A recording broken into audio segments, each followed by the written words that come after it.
ನನಗೆ ಹೆಮ್ಮೆ ಇದೆ ಆ ಜರ್ನಿಯನ್ನು ಹಿಂದೆ ತಿರುಗಿ ನೋಡಿದಾಗ. 3 ವರ್ಷ ಒಂದು ಫುಟ್ಪಾತ್ ಮೇಲೆ ಮಲಗಿದ ದಿನಗಳು ನೆನೆಸ್ಕೊಂಡ್ರೆ ಈಗಲೂ ರೋಮಾಂಚನ ನಾನೇನಾದು ಅಂತ ಅನಿಸುತ್ತೆ. ನನ್ನಲ್ಲಿ ಇದ್ದಿದ್ದು 30 ರೂಪಾಯಿ ಅಷ್ಟೇ. ಕನಸುಗಳು 3,000 ಇತ್ತು. ಒಂದು ಹೊತ್ತು ಅನ್ನ ತಿನ್ನಬೇಕು ಅಂತಂದರೆ ನಾವು ಯುಗಾದಿ ಹಬ್ಬ ಕಾಯಬೇಕಾಗಿತ್ತು. ಪ್ರತಿ ಬಡವನಿದೆಯಲ್ಲಿ ಒಂದು ಕಿಚ್ಚಿರು. ಕೆಲವರು ಅದನ್ನು ದಕ್ಕಿಸ್ಕೋತಾರೆ, ಕೆಲವರು ಅದರಲ್ಲೇ ಸುಟ್ಟೋಗ್ತಾರೆ. ನಾನು ಅದನ್ನು ಬೆಳಕು ಮಾಡಿಕೊಂಡೆ. ವರ್ಷಕ್ಕೊಂದ್ಸಲಿ ಬಟ್ಟೆ, ಒಂದು ಶರ್ಟು, ವರ್ಷಕ್ಕೊಂದ್ಸಲಿ ಅನ್ನ, ಇಂಥದ್ದೆಲ್ಲ ಬೇರೆಯವ್ರು ನೋಡಿದಾಗೆಲ್ಲ ನಮಗೆ ನಾಚಿಕೆ ಅವಮಾನ ಅನಿಸ್ತಿತ್ತಲ್ಲ. ಇವತ್ತು ಏನೆಲ್ಲ ದೊಡ್ಡ ದೊಡ್ಡ ಬದುಕುಗಳನ್ನ ಬದುಕ್ತಾ ಇದ್ದಾರೆ ಅವರೆಲ್ಲ ಬಡವ್ರ ಮಕ್ಕಳೇ. ನೆಗೆಟಿವಿಟಿ ಯಾವ ಮಟ್ಟಕ್ಕಿದೆ ಅಂತಂದರೆ ಪ್ರತಿಯೊಬ್ಬರಲ್ಲೂ ಹುಳುಕನ್ನು ಹುಡ್ಕೋವಂಥದ್ದು, ಪ್ರತಿಯೊಬ್ಬರಲ್ಲೂ ತಪ್ಪನ್ನು ಹುಡ್ಕೋವಂಥದ್ದು. ನಾವು ಮಾತ್ರ ಸರಿ ಇದೀವಿ, ಇನ್ನು ಜಗತ್ತಿನ ಇವರೆಲ್ಲರೂ ಕೂಡ ಕೆಟ್ಟು ಹಾಳಾಗಿದ್ದಾರೆ. ಯಾರು ಒಬ್ಬ ನೋಡಿದ ಒಂದು ರಿಚ್ ಕಾರಲ್ಲಿ ಒಂದು ಒಳ್ಳೆ ಬಟ್ಟೆ, ಬ್ರ್ಯಾಂಡೆಡ್ ಬಟ್ಟೆ ಹಾಕ್ಕೊಂಡು ಸ್ಟೈಲಿಶ್ ಆಗಿ ಕಾಣಿಸಿದಾನಂತಂದ್ರೆ ಕಂಡೋರ್ ದುಡ್ಡು ಬಿಡ ಅಂದ್ಬಿಟ್ಟು ಹೋಗಿರ್ತಾನೆ. ಅವ್ನು ಯಾರು ಏನು ಗೊತ್ತಿರಲ್ಲ. ಮುನ್ನೆಚ್ಚರಿಕೆಗಳು, ಪ್ರಿಕಾಷನ್ಸ್ ಫಸ್ಟಿಗೆ ಕೊಟ್ಬಿಡ್ತೀರಿ. ಯಾಕಂದ್ರೆ ಯಾರು ಹೇಳುವಾಗ್ಲೂ ಈ ಬಿಸ್ನೆಸ್ ಮಾಡು ನೀನು ಸಕ್ಸಸ್ ಆಗ್ತೀಯ ಅಂತ ಹೇಳ್ತಾರೆ. ಈ ಬಿಸ್ನೆಸ್ ಅಲ್ಲಿ ಇಷ್ಟು ರಿಸ್ಕ್ ಇದೆ ಯಾರು ಹೇಳಲ್ಲ. ಆ ಪ್ರಯತ್ನವನ್ನ ನೀವು ಮಾಡಿದಿರಿ ಇಲ್ಲಿ. 3 ಮಾನದಂಡಗಳನ್ನು ಇಟ್ಕೊಂಡೆ. ಒಂದು, ಬಂಡವಾಳ ಕಡಿಮೆ ಇರಬೇಕು. 2ನೇದು ಸಾಮಾನ್ಯರು ಮಾಡುವಂಥದ್ದು ಇರಬೇಕು. 3ನೇದು ಬಂದು ಅದಕ್ಕೆ ಬೇಡಿಕೆ ಯಾವತ್ತೂ ತಗ್ಗಬಾರ್ದು. ಸೊ ಅದರಿಂದ ಹಪ್ಪಳ ಕೂಡ ಬಂದಿದ್ದು ಅದಕ್ಕೆ, ಟೀ ಅಂಗಡಿ ಬಂದಿದ್ದು ಅದಕ್ಕೆ. ಇವು ಯಾವತ್ತೂ ಇದಕ್ಕೆ ಬೇಡಿಕೆ ತಗ್ಗಲ್ಲ. 20 ದಿವಸ ಆಗಿದೆ ಈ ಪುಸ್ತಕ ಬಂದು. ಸೊ ಮಾಡಬೇಕು ಅಂತ ಹೇಳಿರೋರು, ಮಾಡ್ತೀನಿ ಅಂತ ಹೇಳಿರೋರು ಅಸಂಖ್ಯರಿದ್ದಾರೆ. ಬಟ್ ಮಾಡಿ ಸಕ್ಸಸ್ ಆದವರು, ನಾನೊಂದು 25 ಜನರ ಬಿಸ್ನೆಸ್ ನಾನೇ ಉದ್ಘಾಟನೆ ಮಾಡಕ್ ಹೋಗ್ತಿದ್ದೀನಿ. ಅಷ್ಟು ಜನ ಹೇಳಿದ್ದಾರೆ ನಾವು ಮಾಡ್ತೀವಿ, ನೀವೇ ಬರಬೇಕು ಅಂತ ಹೇಳಿ.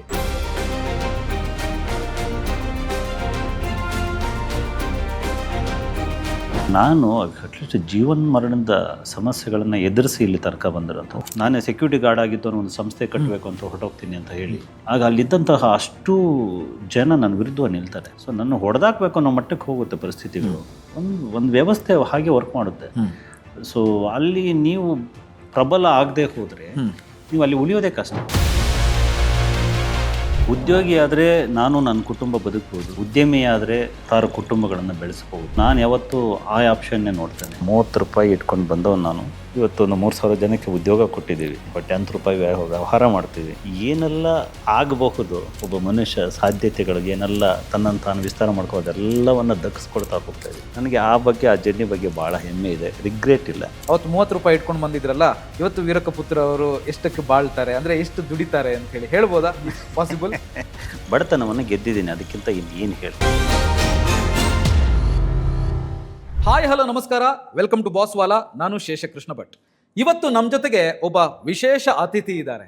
ಇವರನ್ನ ನೀವೆಲ್ಲಾದರೂ ಮೀಟ್ ಮಾಡಿರ್ತೀರಾ, ಇವ್ರ ಬಗ್ಗೆ ಕೇಳಿರ್ತೀರಾ. ಅಷ್ಟೇ ಅಲ್ಲ, ಸೋಷಿಯಲ್ ಮೀಡಿಯಾದಲ್ಲಿ ಖಂಡಿತವಾಗ್ಲೂ ಇವರ ಬರಹಗಳನ್ನು ಓದಿರ್ತೀರಾ. ಎಸ್, ಇವರು ಉದ್ಯಮಿ, ಕನ್ನಡ ಪರ ಹೋರಾಟಗಾರರು, ವಿಷ್ಣುವರ್ಧನ್ ಅವರ ಅಪ್ಪಟ ಅಭಿಮಾನಿ, ಪ್ರಕಾಶಕರು, ಈಗ ಸಾಹಿತಿ ಕೂಡ ಆಗಿದ್ದಾರೆ. ಒಂದು ಅದ್ಭುತ ಪುಸ್ತಕವನ್ನು ಕೂಡ ಬರೆದಿದ್ದಾರೆ. ಅಷ್ಟೇ ಅಲ್ಲ, ಇನ್ನೊಂದು ವಿಷಯ ಹೇಳಬೇಕು ಅಂತ ಹೇಳಿದ್ರೆ, ಪುಸ್ತಕ ಸಂತೆ ಅಂತ ಹೇಳುವಂಥ ಒಂದು ಅದ್ಭುತ ಕಾರ್ಯಕ್ರಮವನ್ನು ಆಯೋಜಿಸೋದ್ರ ಮೂಲಕ ಜನರಿಗೆ ಮತ್ತೆ ಪುಸ್ತಕ ಓದುವ ಹವ್ಯಾಸವನ್ನು ಬೆಳೆಸೋದ್ರ ಜೊತೆಗೆ ಇವತ್ತೊಂದು ಪುಸ್ತಕವನ್ನು ಕೂಡ ಬರೆದಿದ್ದಾರೆ, ಜನರ ಕೈಗೆಟ್ಟಿದ್ದಾರೆ. ಎಸ್, ಅವರೇನೆ ವೀರಕಪುತ್ರ ಶ್ರೀನಿವಾಸ್ ಅವರು. ಇವತ್ತು ಅವ್ರ ಜೊತೆಗೆ ಮಾತನಾಡೋದಕ್ಕೆ ಖಂಡಿತವಾಗ್ಲೂ ಕಾರಣ ಇದೆ. ಅವರು ಒಂದು ಅದ್ಭುತವಾದಂಥ ಸಂಗ್ರಹ ಯೋಗ್ಯ, ಪ್ರತಿಯೊಬ್ಬರಿಗೂ ಕೂಡ ಹೆಲ್ಪ್ ಆಗುವಂಥ ಒಂದು ಪುಸ್ತಕವನ್ನು ಬರೆದಿದ್ದಾರೆ. ಅದೇನೆ 51 ಬಿಸ್ನೆಸ್ ಐಡಿಯಾಗಳು ಅಂತ ಹೇಳಿ. ಸೊ ಈ ಪುಸ್ತಕದ ಬಗ್ಗೆಯೂ ಕೂಡ ನಾವು ಈ ವಿಡಿಯೋದಲ್ಲಿ ಮಾತಾಡ್ತೀವಿ. ಇದು ಬಹುತೇಕರಿಗೆ ಸಹಾಯ ಆಗುತ್ತೆ ಇದರಿಂದ ಅಂತ ಹೇಳುವಂಥದ್ರಲ್ಲಿ ಯಾವುದೇ ಎರಡು ಮಾತಿಲ್ಲ. ಮತ್ತೆ ಆಗ್ತಾಡ ಅವ್ರನ್ನ ವೆಲ್ಕಮ್ ಮಾಡೋಣ, ಅವ್ರ ಜೊತೆಗೆ ಮಾತಾಡ್ತಾ ಹೋಗೋಣ. ವೀರಕಪುತ್ರ ಶ್ರೀನಿವಾಸ್ ಅವರೇ, ನಮಸ್ತೆ, welcome to the show sir. Thank you. ಹೇಗಿದ್ದೀರಿ ಸರ್? ನಾನು ಚೆನ್ನಾಗಿದ್ದೀನಿ, ನೀವು ಹೇಗಿದ್ದೀರಿ? ನಾನು ಚೆನ್ನಾಗಿದ್ದೀನಿ. ನಿಮ್ಮನ್ನ ಟಿವಿಗಳಲ್ಲಿ ನೋಡ್ತಾ ಇದ್ವಿ, ಈಗ ನೇರ ನೋಡೋಂಥದ್ದು ಖುಷಿ. ಭಾಳ ಆಪ್ತ ಮತ್ತು ಸಾಹಿತ್ಯ ಮನಸ್ಸು ನಿಮ್ಮದು. Thank you. Thank you sir, thank you very much. ಫಸ್ಟ್ಗೆ ನಮಗೆ ಇಷ್ಟು ವರ್ಷಗಳ ನಿಮ್ಮ ಪರಿಚಯ ಇದ್ರೂ ಕೂಡ ಇವತ್ತು ಮಾತನಾಡಬೇಕಿದ್ರೆ ನನಗೆ ಒಂದು ಪ್ರಶ್ನೆ ಕೇಳಬೇಕು. ಬಹುತೇಕ ನಮ್ಮ ವೀಕ್ಷಕರಿಗೂ ಕೂಡ ಇರ್ಬೋದು. ನಾನು ಮಾತನಾಡಬೇಕಿದ್ರೆ ಹೇಳಿದೆ ಉದ್ಯಮಿ ಅಂತ ಹೇಳಿ.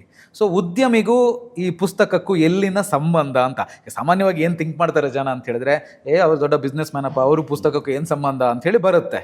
ನಿಮಗೆ ಈ ಅಕ್ಷರ ಪ್ರೀತಿ ಎಲ್ಲಿಂದ ಶುರುವಾಯಿತು? ಅಫ್ಕೋರ್ಸ್ ಫೇಸ್ಬುಕ್ಕಲ್ಲಂತೂ ನಿಮ್ಮ ಬರಹಗಳನ್ನು ಓದದೇ ಇರುವಂಥವ್ರು ಯಾರು ಇರಲಿಕ್ಕಿಲ್ಲ.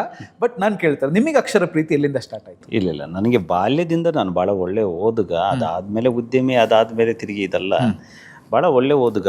ಬಾಲಮಂಗಳ, ಚಂಪಕ ಇವೆಲ್ಲ ನಮ್ಮನ್ನು ರೂಪಿಸಿದಂಥವು. ಅಲ್ಲಿಂದ ಓದಿನ ರುಚಿ ಎತ್ತಿಸ್ಕೊಂಡು ನಾನು 8ನೇ ಕ್ಲಾಸು SLC ಮುಗಿಯೋಷ್ಟೊಳಗೆ ಒಂದು 50-60 ಕಾದಂಬರಿಗಳನ್ನು ಓದಿಟ್ಟಿದ್ದೆ. ಅಷ್ಟು ಒಳ್ಳೆ ಓದುಗ. ಈ ಬೇಸಿಗೆ ರಜೆಯಲ್ಲಿ ಕುರಿ ದನಗಳನ್ನ ನೋಡ್ಕೊಂಡು ಬೆಟ್ಟಕ್ಕೆ ಹೋದ್ರೆ ಮೇಯಿಸ್ಲಿಕ್ಕೆ, ಅವಳ ಪಾಡ್ಗೆ ಅವಾಗ ಬಿಟ್ಬಿಟ್ಟು ಪುಸ್ತಕ ಇಟ್ಕೊಂಡ್ರೆ ನಮಗೆ ಎಚ್ಚರ ಆಗ್ತಾ ಇದ್ದಿದ್ದು ಎದುರುಗಡೆ ತೋಟದವರು ಕಿರ್ಚ್ಕೊಂಡಾಗ ನಿಮ್ಮ ಎಮ್ಮೆಗಳು ಬಂದು ಇಲ್ಲಿ ಮೇಯ್ತಿದ್ದಾವೆ ಎಲ್ಲಿದೆಯೋ ಅಂತ ಕೇಳಿದಾಗ ನೆನಪಾಗ್ತಾ ಇತ್ತು. ಆ ಮಟ್ಟಕ್ಕೆ ಓದನ್ನು ಹುಚ್ಚು ಹಚ್ಕೊಂಡಂಥವ್ರು. ಆಮೇಲೆ ಇಲ್ಲಿ ಬೆಂಗಳೂರಿಗೆ ಬಂದ ಮೇಲೆ ತಿರುಗಿ ಅದು ಮುಂದುವರಿಕೆ ರವಿ ಬೆಳಗೆರೆ ಅವರು ಹೇಗೆ ಓದಿದ್ವಿ ಅಂತ ಹೇಳಂಗಿಲ್ಲ, ಅದು ಹಂಗೆ ಓದಿದ್ವಿ. ಆಮೇಲೆ ತಿರುಗಿ ಅವರಿಂದ ನೆಕ್ಸ್ಟ್ ಹಂತ ದಾಟಿ ಕುವೆಂಪು ಅವ್ರು ಪರಿಚಯ ಆದರು, ಪೂಜಂತಿ ಅವ್ರ ಪರಿಚಯ ಆದರು, ಭೈರಪ್ಪನವ್ರು ಪರಿಚಯ ಆದರು, ದೇವನೂರು ಅವ್ರನ್ನ ಓದ್ಕೊಂಡ್ವಿ, ಸಿದ್ಧಲಿಂಗ ಅವ್ರನ್ನ ಓದ್ಕೊಂಡ್ವಿ. ಹೀಗೆ ಓದು ಬೆಳೀತಾ ಹೋಗ್ತು. ವಿಶ್ವೇಶ್ವರ ಭಟ್ರ ಜೊತೆ ಆದರು. ಹಾಗೆ ವಿಸ್ತಾರ ಆಗ್ತಾ ಹೋಗ್ತಲ್ಲ, ಅದು ನಮಗೇನು ವಿಶೇಷ ಅನ್ನಿಸ್ಲೇ ಇಲ್ಲ. ಯಾಕಂದರೆ ಬಾಲ್ಯದಿಂದ ಇದ್ದಿದ್ದರಿಂದ ಅದು ಜೋಡಿಸ್ಕೊತಾ ಹೋಗ್ತಾ ಇದ್ವಿ. ಆ್ಯಕ್ಚುಲಿ ನನಗೆ ಉದ್ಯಮ, ನನ್ನ ಹೆಂಡತಿ, ಮಕ್ಕಳು ಇವರೆಲ್ಲರಿಗಿಂತ ಮುಂದೆಯಿಂದನೇ ಅಕ್ಷರ ಇತ್ತು ನನ್ನ ಜೊತೆಲಿ. ಸೂಪರ್. ಒಂದು ಕ್ಯೂರಿಯಾಸಿಟಿಗೋಸ್ಕರ ಆ ಪ್ರಶ್ನೆ ಕೇಳಿದ್ದು. ಮತ್ತೆ ನಾನು ಪುಸ್ತಕದ ಬಗ್ಗೆ ಮಾತನಾಡಲೇಬೇಕು. ಯಾಕಂತ ಹೇಳಿದ್ರೆ ಒಂದು ಅದ್ಭುತವಾದಂಥ ಪುಸ್ತಕ ಇದು ಅಂತ ನಾನು ಹೇಳ್ತೀನಿ. ಯಾಕಂದ್ರೆ ನಾನು ಕಂಪ್ಲೀಟ್ ಆಗಿ ನಾನು ಓದಿದ್ದೀನಿ, ಸುಮ್ಮನೆ ಹೇಳ್ತಾ ಇರೋದಲ್ಲ. 51 ಬಿಸ್ನೆಸ್ ಐಡಿಯಾಗಳು ಅಂತ ಹೇಳಿ ನೀವು ಬರೆದಿದ್ದೀರಲ್ವಾ. ಸೊ ಎಲ್ಲರೂ ಕೂಡ ಪುಸ್ತಕದ ಮೊದಲ ಪುಟದಿಂದ ಶುರು ಮಾಡ್ತಾರೆ. ನಾನು ಎಂಡಿಂದ ಸ್ಟಾರ್ಟ್ ಮಾಡ್ತೀನಿ. 30 ರೂಪಾಯಿ ಇಟ್ಕೊಂಡು ಬೆಂಗಳೂರಿಗೆ ಬಂದು ಕೋಟಿ ರೂಪಾಯಿ ಗಳಿಸುವ ತನಕದ ನನ್ನ ಬದುಕೆ ಈ ಪುಸ್ತಕದ ಬೆನ್ನುಡಿ ಅಂಥೇಳಿ ನೀವು ಬರೆದಿದ್ದೀರಿ. ಯಾಕೆ ಇದನ್ನು ಕೇಳ್ತಾ ಇದ್ದೀನಿ ಅಂತ ಹೇಳಿದ್ರೆ, ಇವತ್ತು ಇಲ್ಲಿ ನಿಂತಿದ್ದೀರಿ ಅಂತ ಹೇಳಿದ್ರೆ ಒಂದು ಸಿಂಹಾವಲೋಕನ ಮಾಡಿದರೆ, ಸಿಂಹಾವಲೋಕನ ಅಂತ ಹೇಳಿದ್ರೆ ಒಂದು ಸಿಂಹ ನಡಿಗೆ ಮಾಡಬೇಕು ಅಂತ ಹೇಳಿದ್ರೆ ನಿಂತ್ಕೊಂಡು ಹಿಂದೆ ತಿರುಗಿ ನೋಡಿ ಸವೆಸಿದ ಹಾದಿಯನ್ನು ನೋಡ್ಕೊಂಡು ಮುಂದೆ ಹೋಗುತ್ತೆ. ಅದಕ್ಕೋಸ್ಕರ ಕೇಳ್ತಾ ಇದ್ದೀನಿ, ನಿಮ್ಮ ಆ ಕಷ್ಟದ ಜೀವನ, ಆ ಏರಿಳಿತಗಳು, ನಷ್ಟ, ಪಟ್ಟಂತಹ ದುಃಖ, ಇದನ್ನೆಲ್ಲ ನೀವು ಒಂದ್ಸರ್ತಿ ತಿರುಗಿ ನೋಡಿದ್ರೆ ಏನಿಸುತ್ತೆ ನಿಮಗೆ? ನನಗೆ ಹೆಮ್ಮೆ ಇದೆ. ಒಂದು ಆ ಜರ್ನಿಯನ್ನು ಹಿಂದೆ ತಿರುಗಿ ನೋಡಿದಾಗ 3 ವರ್ಷ ಒಂದು ಫುಟ್ಪಾತ್ ಮೇಲೆ ಮಲಗಿದ ದಿನಗಳು ನೆನೆಸ್ಕೊಂಡ್ರೆ ಈಗಲೂ ರೋಮಾಂಚನ ನಾನೇನಾದು ಅಂತ ಅನಿಸುತ್ತೆ. ಮನೆ ಇಲ್ಲದೆ, ಒಂದು ರೂಮ್ ಇಲ್ಲದೆ 3 ವರ್ಷ ಬೆಂಗಳೂರಂಥ ಕೋರಮಂಗಲದಂಥ ಒಂದು ಬೀದಿಯಲ್ಲಿ, ಇವತ್ತು ಅದು ಬಂದರೆ ಅದು ಮಿನಿ ಥಾಯ್ಲೆಂಡ್ ಥರ ಅಂತ ಕರೀತಾರೆ ಅದನ್ನು. ಆ ಬೀದಿಯಲ್ಲಿ ನಾನು 3 ವರ್ಷ, ಆ ಕಾಲಕ್ಕೆ 20 ವರ್ಷದಿಂದ ಮಲಗಿದ್ದೆ. ಸೊ ಅಂತಹ ದಿನಗಳು ನಿಂತ್ಕೊಂಡು ನನ್ನಲ್ಲಿ ಇದ್ದಿದ್ದು 30 ರೂಪಾಯಿ ಅಷ್ಟೇ, ಬಟ್ ಕನಸುಗಳು 3,000 ಇದ್ದು. ಸೊ ಆ ಕನಸುಗಳನ್ನು ಇಟ್ಕೊಂಡು ಬದುಕೋ ಹಠ ಇತ್ತಲ್ಲ. ಒಂದು ಹೊತ್ತು ಅನ್ನ ತಿನ್ನಬೇಕು ಅಂತಂದರೆ ನಾವು ಯುಗಾದಿ ಹಬ್ಬ ಕಾಯಬೇಕಾಗಿತ್ತಲ್ಲ. ಅಯ್ಯೋಯ್ಯೋ ಇಂಥ ಬದುಕ ನಮ್ಮದು ಅಂತ ಹೇಳಿ ಹಾಕಿ ಒಳಗಡೆ ಪ್ರತಿ ಬಡವನಿದೆಯಲ್ಲಿ ಒಂದು ಕಿಚ್ಚಿರುತ್ತೆ. ಕೆಲವರು ಅದನ್ನು ದಕ್ಕಿಸ್ಕೋತಾರೆ, ಕೆಲವರು ಅದರಲ್ಲೇ ಸುಟ್ಟೋಗ್ತಾರೆ. ಸೊ ನಾನು ಅದನ್ನು ಬೆಳಕು ಮಾಡಿಕೊಂಡೆ. ಸೊ ಕಟ್ಟಬೇಕು, ಮನೆ ಬದುಕನ್ನು ಕಟ್ಟಬೇಕು, ಬಡತನವನ್ನು ಗೆಲ್ಲಬೇಕು ಅಂತ ಹೇಳಿ ಹೋಗಿದ್ದರಿಂದ ಈ 2 ದಶಕಗಳಲ್ಲಿ ಭಾಳಷ್ಟು ಮಹತ್ತರ ಬದಲಾವಣೆ ಆಯಿತು. ಆ 30 ರೂಪಾಯಿ ಇಟ್ಕೊಂಡು ಬಂದವನು ನಾನು ಇವತ್ತು ಒಂದು 3,000 ಜನಕ್ಕೆ ಉದ್ಯೋಗ ಕೊಟ್ಟಿದ್ದೀವಿ. 10 ರೂಪಾಯಿ ವ್ಯವಹಾರ ಮಾಡ್ತೀವಿ. ಸೊ ಅದೆಲ್ಲದಕ್ಕಿಂತ ಮುಖ್ಯವಾಗಿ ಏನೆಲ್ಲ ಆಗಬಹುದು, ಒಬ್ಬ ಮನುಷ್ಯ ಸಾಧ್ಯತೆಗಳು ಏನೆಲ್ಲ ತನ್ನನ್ನು ತಾನು ವಿಸ್ತಾರ ಮಾಡ್ಕೋದೆಲ್ಲವನ್ನು ದಕ್ಕಿಸ್ಕೊಳ್ತಾ ಹೋಗ್ತಾ ಇದ್ದೀನಿ. ನನಗೆ ಆ ಬಗ್ಗೆ, ಆ ಜರ್ನಿ ಬಗ್ಗೆ ಭಾಳ ಹೆಮ್ಮೆ ಇದೆ, ರಿಗ್ರೆಟ್ ಇಲ್ಲ. ಮತ್ತು ತುಂಬ ಜನ ಹೇಳ್ತಾರೆ, ನೀನು ಈ ಎತ್ತರಕ್ಕೆ ಬಂದುಬಿಟ್ಟಿದೆ, ಈಗೆಲ್ಲ ನಾವು ಹಳೇದು ಹಿಂಗಿದ್ದೆ ಅಂತ ಹೇಳ್ಕೊಬೇಡ, ನಿನ್ನ ಜನ ಕೇವಲ ಈಗ ಒಳ್ಳೆ ಕಥೆ ಆಯ್ತಲ್ಪ, ಮೋದಿ ಅವತ್ತೆಲ್ಲೋ ಕೂತ್ಕೊಂಡು ಕಸ ಗುಡಿಸ್ತಾ ಇದ್ರು ಅಂತ ಹೇಳ್ಕೊಬಾರ್ದು ಅಂದ್ರೆ ಹೆಂಗಪ್ಪ? ಯಡಿಯೂರಪ್ಪನವ್ರು ಎಲ್ಲೋ ಸೈಕಲಲ್ಲಿ ಓಡಾಡ್ತಾ ಇದ್ರು, ಸಿದ್ದರಾಮಯ್ಯನವ್ರು ಎಮ್ಮೆ ಕಾಯ್ತಿದ್ರು, ಇವರು ದೇವೇಗೌಡರು ಮೋರಿ ಕಾಂಟ್ರಾಕ್ಟ್, ಇವೆಲ್ಲ ಹೇಳ್ಕೊಳ್ತಿದ್ರೆ ಹೆಂಗೆ? ಅವ್ರ ಇತಿಹಾಸನೇ ಅದಲ್ಲ. ಸೊ ಅದರಿಂದ ನನಗೆ ಹೆಮ್ಮೆ ಇದೆ ಸರ್ ಅದ್ರ ಬಗ್ಗೆ. ಅಲ್ಲ, ಯಾಕೆ ಇದನ್ನು ಪರ್ಟಿಕ್ಯುಲರ್ ಆಗಿ ನಾನು ಕೇಳೋದಕ್ಕೆ ಖಂಡಿತವಾಗ್ಲೂ ಕಾರಣ ಇದೆ. ಏನು ಅಂತ ಹೇಳಿದ್ರೆ, ಸಹಜವಾಗಿ ಒಂದು ಜನರ ಥಿಂಕಿಂಗ್ ಹೆಂಗಿರುತ್ತೆ ಅಂತ ಹೇಳಿದ್ರೆ, ಒಬ್ಬ ಯಶಸ್ವಿ ಆಗಿದ್ದಾನೆ, ಒಬ್ಬ ಸಕ್ಸಸ್ಫುಲ್ ಸ್ಟೇಜಲ್ಲಿ ಇದ್ದಾನೆ ಅಂತ ಹೇಳಿದಾಗ ಜನ ನೋಡುವ ದೃಷ್ಟಿಕೋನ ಏನು? ಅವ್ರಿಗೇನಪ್ಪ ಬರ್ಬೇಕಿರೋನೆ ಎಲ್ಲ ಇತ್ತು, ಅದಕ್ಕೆ ಈ ರೇಂಜ್ಗೆ ಬೆಳೆದಿದ್ದಾರೆ ಅಂತ ಹೇಳಿ. ಅವರ ಸ್ಟ್ರಗಲು, ಅವರ ಕಷ್ಟ ನಷ್ಟ, ಅವರ ಏಳು ಬೀಳುಗಳು ಯಾವುದು ಕೂಡ ಗೊತ್ತಿರೋದಿಲ್ಲ. ನಾನು ಅದಕ್ಕೋಸ್ಕರ ಕೇಳಿದೆ. ಈಗ ನೀವು ಇವತ್ತು ಈ ಪ್ಲೇಸಲ್ಲಿ ಕೂತಿದ್ದೀರಿ ಅಂತ ಹೇಳಿದ್ರೆ ಸುಮ್ಮನೆ ಸಡನ್ ಆಗಿ ಬಂದ್ಬಿಡಲ್ಲ ರಾತ್ರೋರಾತ್ರಿ. ಆ ಸ್ಟ್ರಗಲ್ ಹಾದಿ ತುಂಬ ಜನರ ಸಿನಿಕತನ ಇವತ್ತೇನಾಗಿದೆ, ಅವ್ರ ಬುದ್ಧಿಗಳೆಲ್ಲ ಬೆರಳಿಗೆ ಬಂದ್ಬಿಟ್ಟಿದೆ ಸರ್. ನನಗೆ ಅದ್ರ ಬಗ್ಗೆ ಒಂದು ಸ್ವಲ್ಪ ವಿಷಾದ ಇದೆ. ಯಾರು ಒಬ್ಬ ನೋಡಿದ ಒಂದು ರಿಚ್ ಕಾರಲ್ಲಿ ಒಂದು ಒಳ್ಳೆ ಬಟ್ಟೆ, ಬ್ರ್ಯಾಂಡೆಡ್ ಬಟ್ಟೆ ಹಾಕ್ಕೊಂಡು ಸ್ಟೈಲಿಶ್ ಆಗಿ ಕಾಣಿಸಿದಾನಂತಂದರೆ ಕಂಡೋರ್ ದುಡ್ಡು ಬಿಡ ಅಂದ್ಬಿಟ್ಟು ಹೋಗಿರ್ತಾನೆ. ಅವ್ನು ಯಾರು ಏನು ಗೊತ್ತಿರಲ್ಲ, ಜಸ್ಟ್ ಕಂಡೋರ್ ದುಡ್ಡಲ್ಲಿ ಶೋಕಿ ಮಾಡ್ತೀವಿ ಅಂತ ಹೇಳ್ಬಿಟ್ಟು ಹೋಗ್ಬಿಟ್ಬಿಡ್ತಾನೆ. ಅದು ಎಷ್ಟು ಹರ್ಟ್ ಮಾಡುತ್ತೆ ಅಂತ ಯಾರಿಗೂ ಗೊತ್ತಿರಲ್ಲ. ಅವ್ನು ಎಷ್ಟು ಕಷ್ಟಪಟ್ಟಿದ್ರೆ ಅವನು ಆ ಬಟ್ಟೆ ಹಾಕಕ್ಕೆ ಸಾಧ್ಯ ಆಯಿತು, ಅವ್ನು ಎಷ್ಟು ಕಷ್ಟಪಟ್ಟಿದ್ರೆ ಈ ಸ್ಟೈಲು ಮಾಡ್ಲಿಕ್ಕೆ ಸಾಧ್ಯ ಆಯಿತು. ಅದ್ರ ಹಿಂದಿನ ಪಾಸಿಟಿವಿಟಿನೇ ಯಾರು ಗ್ರಹಿಸಲ್ಲ. ನೆಗೆಟಿವಿಟಿ ಯಾವ ಮಟ್ಟಕ್ಕಿದೆ ಅಂತಂದರೆ, ಪ್ರತಿಯೊಬ್ಬರಲ್ಲೂ ಹುಳುಕನ್ನು ಹುಡ್ಕೋವಂಥದ್ದು, ಪ್ರತಿಯೊಬ್ಬರಲ್ಲೂ ತಪ್ಪನ್ನು ಹುಡ್ಕೋವಂಥದ್ದು, ಮತ್ತು ನಾವು ಮಾತ್ರ ಸರಿ ಇದ್ದೀವಿ, ಇನ್ನು ಜಗತ್ತಿನ ಇವರೆಲ್ಲರೂ ಕೂಡ ಕೆಟ್ಟು ಹಾಳಾಗಿದ್ದಾರೆ, ಇವರಿಂದನೇ ನಾವು ಹೀಗಿದ್ದೀವಿ ಅಂತ ಅಂದ್ಕೊಳ್ಳೋದು, ಈ ಥರದ್ದು ಒಂದು ಮನಸ್ಥಿತಿಗೆ ಬಂದ್ಬಿಟ್ಟಿದೆ. ಯಾಕೆ ಅಂತಂದರೆ ಜನರಲ್ಲಿ ಅದೊಂದು ಸಿನಿಕತನ ಹೆಚ್ಚಾಗ್ಬಿಟ್ಟಿದೆ. ಈ ರೀಲ್ಸು, ಇನ್ಸ್ಟಾ ಇದೆಲ್ಲ ನೋಡ್ತಾ ನೋಡ್ತಾ ನೋಡ್ತಾ ಈ ಸಕ್ಸಸ್ ಸ್ಟೋರೀಸ್ ಅವ್ರಿಗೆ ಇಮ್ಮಿಡಿಯೇಟಾಗಿ ಬೇಕು. ಇದೇನದು ಈ ಫುಡ್ ಕಾರ್ಟಲ್ಲಿ ದೋಸೆ ಸಿಗುತ್ತಲ್ಲ, ಆ ರೇಂಜಲ್ಲಿ ಬೇಕು ಅವ್ರಿಗೆ. ರಾತ್ರಿ ಬಂದ್ಬಿಡು. ಅದು ಸಿಗದೆ ಹೋದಾಗ ಈ ಥರದ ಒಂದು ಅಸಹನೆಯನ್ನು ವ್ಯಕ್ತಪಡಿಸ್ತಿರ್ತಾರೆ. ಅವ್ರ ಬಗ್ಗೆ ಯಾರೂ ಕೇರ್ ಮಾಡೋ ಅಗತ್ಯ ಇಲ್ಲ. ಬಟ್ ಪ್ರತಿಯೊಬ್ಬರಲ್ಲೂ ನಾನು ಕೇಳ್ಕೊಳ್ಳುವಂಥದ್ದು ಅವನ ಫೋಟೋ, ಅವನ ಸ್ಟೈಲು, ಅವನ ಫಾಲೋವರ್ಸ್ ಅದೆಲ್ಲ ನೋಡ್ಬೇಡ. ಅದು ಸ್ಟ್ರಗಲ್ ಇದೆಯಲ್ಲ ಅದ್ರ ಹಿಂದ್ಗಡೆ ಹೇಗೆ ಬಂದ. ಹೌದು. ಒಬ್ಬ ಗೋಲ್ಡನ್ ಸ್ಪೂನ್ ಆದರೂ ಕೂಡ ಇಮ್ಮಿಡಿಯೇಟಾಗಿ ಅವ್ನಿಗೆ ಸಕ್ಸಸ್ ದಿಕ್ಕಲ್ಲ. ಇವತ್ತು ನೋಡಿ ಎಷ್ಟೋ ಸೂಪರ್ ಸ್ಟಾರ್ ಮಕ್ಕಳು ಸೂಪರ್ ಸ್ಟಾರ್ಗಳಾಗಿಲ್ಲ, ಎಷ್ಟೋ ರಾಜಕಾರಣಿಗಳ ಮಕ್ಕಳು ರಾಜಕಾರಣಿಗಳಾಗಿಲ್ಲ, ಉದ್ಯಮಿಗಳು. ನನ್ನ ಹತ್ರ ಒಬ್ಬ ಉದ್ಯಮಿ ಇದ್ದಾರೆ, ಅವ್ರ ಮಗ ಅವರು ಒಂದು 2,000 ಕೋಟಿಗಿಂತ ಮಿಗಿಲಿದ್ದಾರೆ. ಅವ್ರ ಮಗ ಬೆಳಿಗ್ಗೆ ಎದ್ದು ಬಿಟ್ಟು ಈ ನಾಟಕ ಮಾಡೋಕೆ ಹೋಗ್ತಾರೆ ಬಣ್ಣ ಹಚ್ಕೊಂಡು. ಅಪ್ಪ ಕರೆದು ಬಿಟ್ಟು ಒಂದು ದಿವಸ ನನ್ನ ಎದುರುಗಡೆ ಅಂತ ಕೇಳ್ತಾರೆ, ಇಷ್ಟು ಮಾಡಿಟ್ಟಿದ್ದೀನಿ ಯಾರಿಗೋಸ್ಕರ ಅಂತಂದರೆ, ನನ್ನ ಕೇಳು ಮಾಡ್ದ ನೀನು, ನಿನ್ನ ದುಡ್ಡು ನಿನ್ನಿಷ್ಟ, ನನ್ನ ಖುಷಿ ಬೇರೆ ಎಲ್ಲೋ ಇದೆ ಅಂತ ಹೋಗ್ತಾನೆ. ಅಂದರೆ ಯಾರಿಗೂ ಅದು ಸುಲಭವಾಗಿ ದಕ್ಕೋದಿಲ್ಲ. ಆದ್ದರಿಂದ ನಾವು ಇಮ್ಮಿಡಿಯೇಟಾಗಿ ಸ್ಟೇಟ್ಮೆಂಟ್ ಮಾಡೋದನ್ನು ನಿಲ್ಲಿಸ್ಬೇಕು. ನಾನು ಈ ಪ್ರಶ್ನೆ ಕೇಳೋದಕ್ಕೆ ಇನ್ನೊಂದು ಕಾರಣ ಏನು ಅಂತ ಹೇಳಿದ್ರೆ, ಈಗ ನೀವು ಹೇಳಿದಂಗೆ ಒಂದು ವರ್ಗ ಆ ಥರದ್ದು ಇರುತ್ತೆ. ಮೋಸ್ಟ್ಲಿ ಅದು 80% 85% ಆ ಥರ ಏನು ಯಾರ್ದೋ ತಲೆ ಓಡಿದಿದ್ದಾರೆ ಅಥವಾ ಏನೋ ಮಾಡ್ಕೊಂಡು ದುಡ್ಡು ಮಾಡಿದ್ದಾರೆ ಅಂತ ಹೇಳುವಂಥ ಒಂದು ವರ್ಗ ಬೇರೆ. ಎರಡನೇ ವರ್ಗ ಇದೆ, ನೀವು ಹೇಳಿದ್ದನ್ನು ಸೀರಿಯಸ್ ಆಗಿ ಕೇಳುವಂಥ ವರ್ಗ. ಅವ್ರಿಗೋಸ್ಕರ ನಾನು ಕೇಳಿರೋದು, ಇವತ್ತು ಇವರು ಈ ಸಕ್ಸಸ್ಗೆ ಬಂದಿದ್ದಾರೆ ಅಂತ ಹೇಳಿದ್ರೆ ಇಷ್ಟು ಕಷ್ಟಪಟ್ಟಿದ್ದಾರೆ, ಇವತ್ತು ನಾನು ಈ ಕಷ್ಟಪಡ್ತಾ ಇದ್ದೀನಿ, ನಾನು ಕೂಡ ಒಂದು ದಿವಸ ವೀರಕಪುತ್ರ ಶ್ರೀನಿವಾಸ್ ಅವ್ರ ಥರ ಆ ಪ್ಲೇಸಲ್ಲಿ ನಿಂತ್ಕೊಳ್ಬೋದು ಅಂತ ಯೋಚನೆ ಮಾಡ್ತಾರಲ್ಲ, ಅವ್ರು ಬೆಳೀತಾರೆ ಅಂತ. ಅವ್ರು ನನ್ನ ಜೊತೆಲಿದ್ದಾರೆ. ತುಂಬ ಜನ, ಅಣ್ಣ ನಿಮ್ಮ ಈ ಲೈನ್ ಇಷ್ಟವಾಯಿತು, ಈ ಮಾತು ಇಷ್ಟವಾಯಿತು, ನೀವು ಆ ಕತೆ ಹೇಳಿದ್ರಲ್ಲ ಅದು ನನಗೆ ಕನೆಕ್ಟ್ ಆಯಿತು, ನಾನು ಅದರಿಂದ ಇದು ಮಾಡ್ತಿದ್ದೀನಿ ಅಂತೆಲ್ಲ ಹೇಳ್ತಾರಲ್ಲ, ಅವ್ರ ಜೊತೆಗೆ ನಾನಿದ್ದೀನಿ, ಯಾವಾಗಲೂ ಇರ್ತೇನೆ. ಅದೊಂದು ಆ ಪಾಸಿಟಿವ್ ಮೈಂಡ್ಸ್ ಅದಲ್ಲ. ಸೊ ಅವರು ಪ್ರತಿಯೊಬ್ಬ ವ್ಯಕ್ತಿನ ಅವರು ಅಸಹನೆಯಿಂದನೋ ದ್ವೇಷದಿಂದನೋ ನೋಡಲ್ಲ, ಅದ್ರ ಬದಲು ಅಲ್ಲಿಂದ ಏನು ಕಲಿಬೋದು ಅಂತ ನೋಡ್ತಿರ್ತಾರೆ. ಅವ್ರು 100% ಸಕ್ಸಸ್ ಆಗ್ತಾರೆ. ಕರೆಕ್ಟ್. ಸೊ ಆ ಥರದ ಮೈಂಡ್ ಸೆಟ್ ಎಲ್ರಿಗೂ ಬಂದಾಗ ಸಕ್ಸಸ್ ರೇಟ್ ಜಾಸ್ತಿ ಆಗ್ತಾ ಹೋಗುತ್ತೆ. ಸಮಾಜದಲ್ಲಿ ಒಂದು ಇಂಡೈರೆಕ್ಟ್ ಆಗಿ ಒಂದಷ್ಟು ಸಮಾನತೆ, ಈ ಬಡತನ ಇದೆಲ್ಲ ದೂರ ಆಗುತ್ತೆ. ಈಗ ನಾನು ಕೇಳಬೇಕಾಗಲೇ ಮತ್ತೆ ನನ್ನ ಪುಸ್ತಕದ ವಿಷಯಕ್ಕೆ ಬರೋದಿದ್ರೆ, ಈಗ ಈ ಪುಸ್ತಕದ ಬಗ್ಗೆ ಮಾತನಾಡೋದಕ್ಕಿಂತ ಮುಂಚೆ ನೀವು ಉದ್ಯಮಿ ಆಗಿದ್ದೆ ಹೇಗೆ ಅಂತ ಕೇಳಬೇಕು. ನೀವು ಆಗಲೇ ಹೇಳಿದ್ರಿ 30 ರೂಪಾಯಿ ಇಟ್ಕೊಂಡು ಬಂದೆ, ಇದರ ಬೆನ್ನುಡಿಯಲ್ಲೂ ಕೂಡ ನೀವು ಬರೆದಿದ್ದೀರಿ. ಸೊ ಇಲ್ಲಿ ಬಿಸ್ನೆಸ್ ಸ್ಟಾರ್ಟ್ ಮಾಡಬೇಕು ಅಂತ ನಿಮಗೆ ಯಾಕೆ ಅನ್ನಿಸ್ತು? ಹೇಗೆ ನೀವು ಸ್ಟಾರ್ಟ್ ಮಾಡಿದ್ರಿ? ನಿಮ್ಮ ಫ್ಯಾಮಿಲಿಯಲ್ಲಿ ಯಾರಾದರೂ ಬಿಸ್ನೆಸ್ ಮಾಡಿದಂಥವ್ರು ಇದ್ರಾ, ಹೇಗೆ ಅಂತ? ಸರ್, ನನ್ನ ವಂಶದಲ್ಲೇ SLC ಪಾಸ್ ಆದ ನಾನೊಬ್ಬ ಮೊದಲನೇವನು. ಇವತ್ತು ಇಂಜಿನಿಯರ್ಸು, ಡಿಗ್ರಿ ಹೋಲ್ಡರ್ಸು ಸಾಕಷ್ಟಿದ್ದಾರೆ. ಬಟ್ ನನ್ನ ವಂಶದಲ್ಲೇ, ಬರೀ ನನ್ನ ಫ್ಯಾಮಿಲಿಯಲ್ಲಿ ವಂಶದಲ್ಲೇ SLC ತನಕ ಬಂದವು ನಾನು. ರೈತರ ಕುಟುಂಬ, ರೈಟರ್ ಆದವನು ನಾನೇ ಮೊದಲು. ಸೊ ಅಂತ ಈ ಹಿನ್ನೆಲೆ ಏನಿಲ್ಲ. ಬಟ್ ನನಗಿದ್ದದ್ದು ಕಷ್ಟ ಏನು ಅಂತಂದರೆ, ಬಡತನವನ್ನು ಗೆಲ್ಲಲೇಬೇಕಾಯ್ತು. ಭಾಳ ವರ್ಷಕ್ಕೊಂದ್ಸಲಿ ಬಟ್ಟೆ, ಒಂದು ಶರ್ಟು, ವರ್ಷಕ್ಕೊಂದ್ಸಲಿ ಅನ್ನ, ಇಂಥದ್ದೆಲ್ಲ ಬೇರೆಯವ್ರು ನೋಡಿದಾಗೆಲ್ಲ ನಮಗೆ ನಾಚಿಕೆ, ಅವಮಾನ ಅನಿಸ್ತಿತ್ತಲ್ಲ, ಬೆಳಿಬೇಕು ಅನಿಸುತ್ತೆ. ಮತ್ತು ಇವತ್ತು ಏನೆಲ್ಲ ದೊಡ್ಡ ದೊಡ್ಡ ಬದುಕುಗಳನ್ನ ಬದುಕ್ತಾ ಇದ್ದಾರೆ ಅವರೆಲ್ಲ ಬಡವ್ರ ಮಕ್ಕಳೇ. ಅವರೆಲ್ಲ ಒಳಗಡೆ ಒಂದು ಆ ಹಸಿವಿರುತ್ತಲ್ವ ಸರ್, ಅದು ಅಲ್ಲಿ ತನಕ ಕರ್ಕೊಂಬಂದಿರುತ್ತೆ. ನಾನು ಒಬ್ಬನೇ ಅಲ್ಲ, ಇವತ್ತು ನೀವು ದೊಡ್ಡ ಯಾವುದೇ ಬಿಸ್ನೆಸ್ ತೊಗೊಳ್ಳಿ, 90% ಬಿಸ್ನೆಸ್ಗಳು ಬಡವರಿಂದನೇ ಎಲ್ಲವೂ ಕಟ್ಟಿರುವಂಥದ್ದು, ಬೆಳೆದಿರುವಂಥದ್ದು. ಸೊ ನಾನು ಹಾಗೆ ಬಂದೆ. ನಾನು ಉದ್ಯಮ ಮಾಡಬೇಕಂತ ಬಂದವನಲ್ಲ, ಒಂದು 4,500 ರೂಪಾಯಿ ತಿಂಗಳು ದುಡಿಬೇಕು ಅಂತ ಬಂದವನು ಬೆಂಗಳೂರಿಗೆ. 4,500 ಸಿಕ್ಕ ನಮ್ಮೂರಲ್ಲಿ ಒಂದು ಭೂತಮ್ಮ ಬೆಟ್ಟ ಇದೆ. ಆ ತಾಯಿ ಕೈ ಮುಗಿದ್ಕೊಂಡು ಬೆಳಿಗ್ಗೆ 5:30 ಬಸ್ ಹತ್ತಿದ್ದು. ತಾಯಿ, ನಾನು 4,500 ರೂಪಾಯಿ ದುಡಿಯೋ ಥರ ಮಾಡು ಅಂತ ಹೇಳಿ ಕೈ ಮುಗಿದು ಬಸ್ ಹತ್ತಿದ್ದು. ನಂಗೆ ಕ್ಯೂರಿಯಾಸಿಟಿ ಕೇಳ್ತೇವೆ, 4,500 ಯಾಕೆ ಕೇಳುವಾಗ ಹೇಳ್ಬೋದಲ್ಲ, ನಂಗೆ 10,000ದ ಕೆಲಸ ಕೊಡು, 1,00,000ದ ಕೆಲಸ ಕೊಡು. ಇಲ್ಲ ಅಂದರೆ 4,500 ರೂಪಾಯಿಗೆ ನನಗೆ ಒಂದು ಲೆಕ್ಕ ಮಾಡ್ಕೊಂಡಿದ್ದೆ.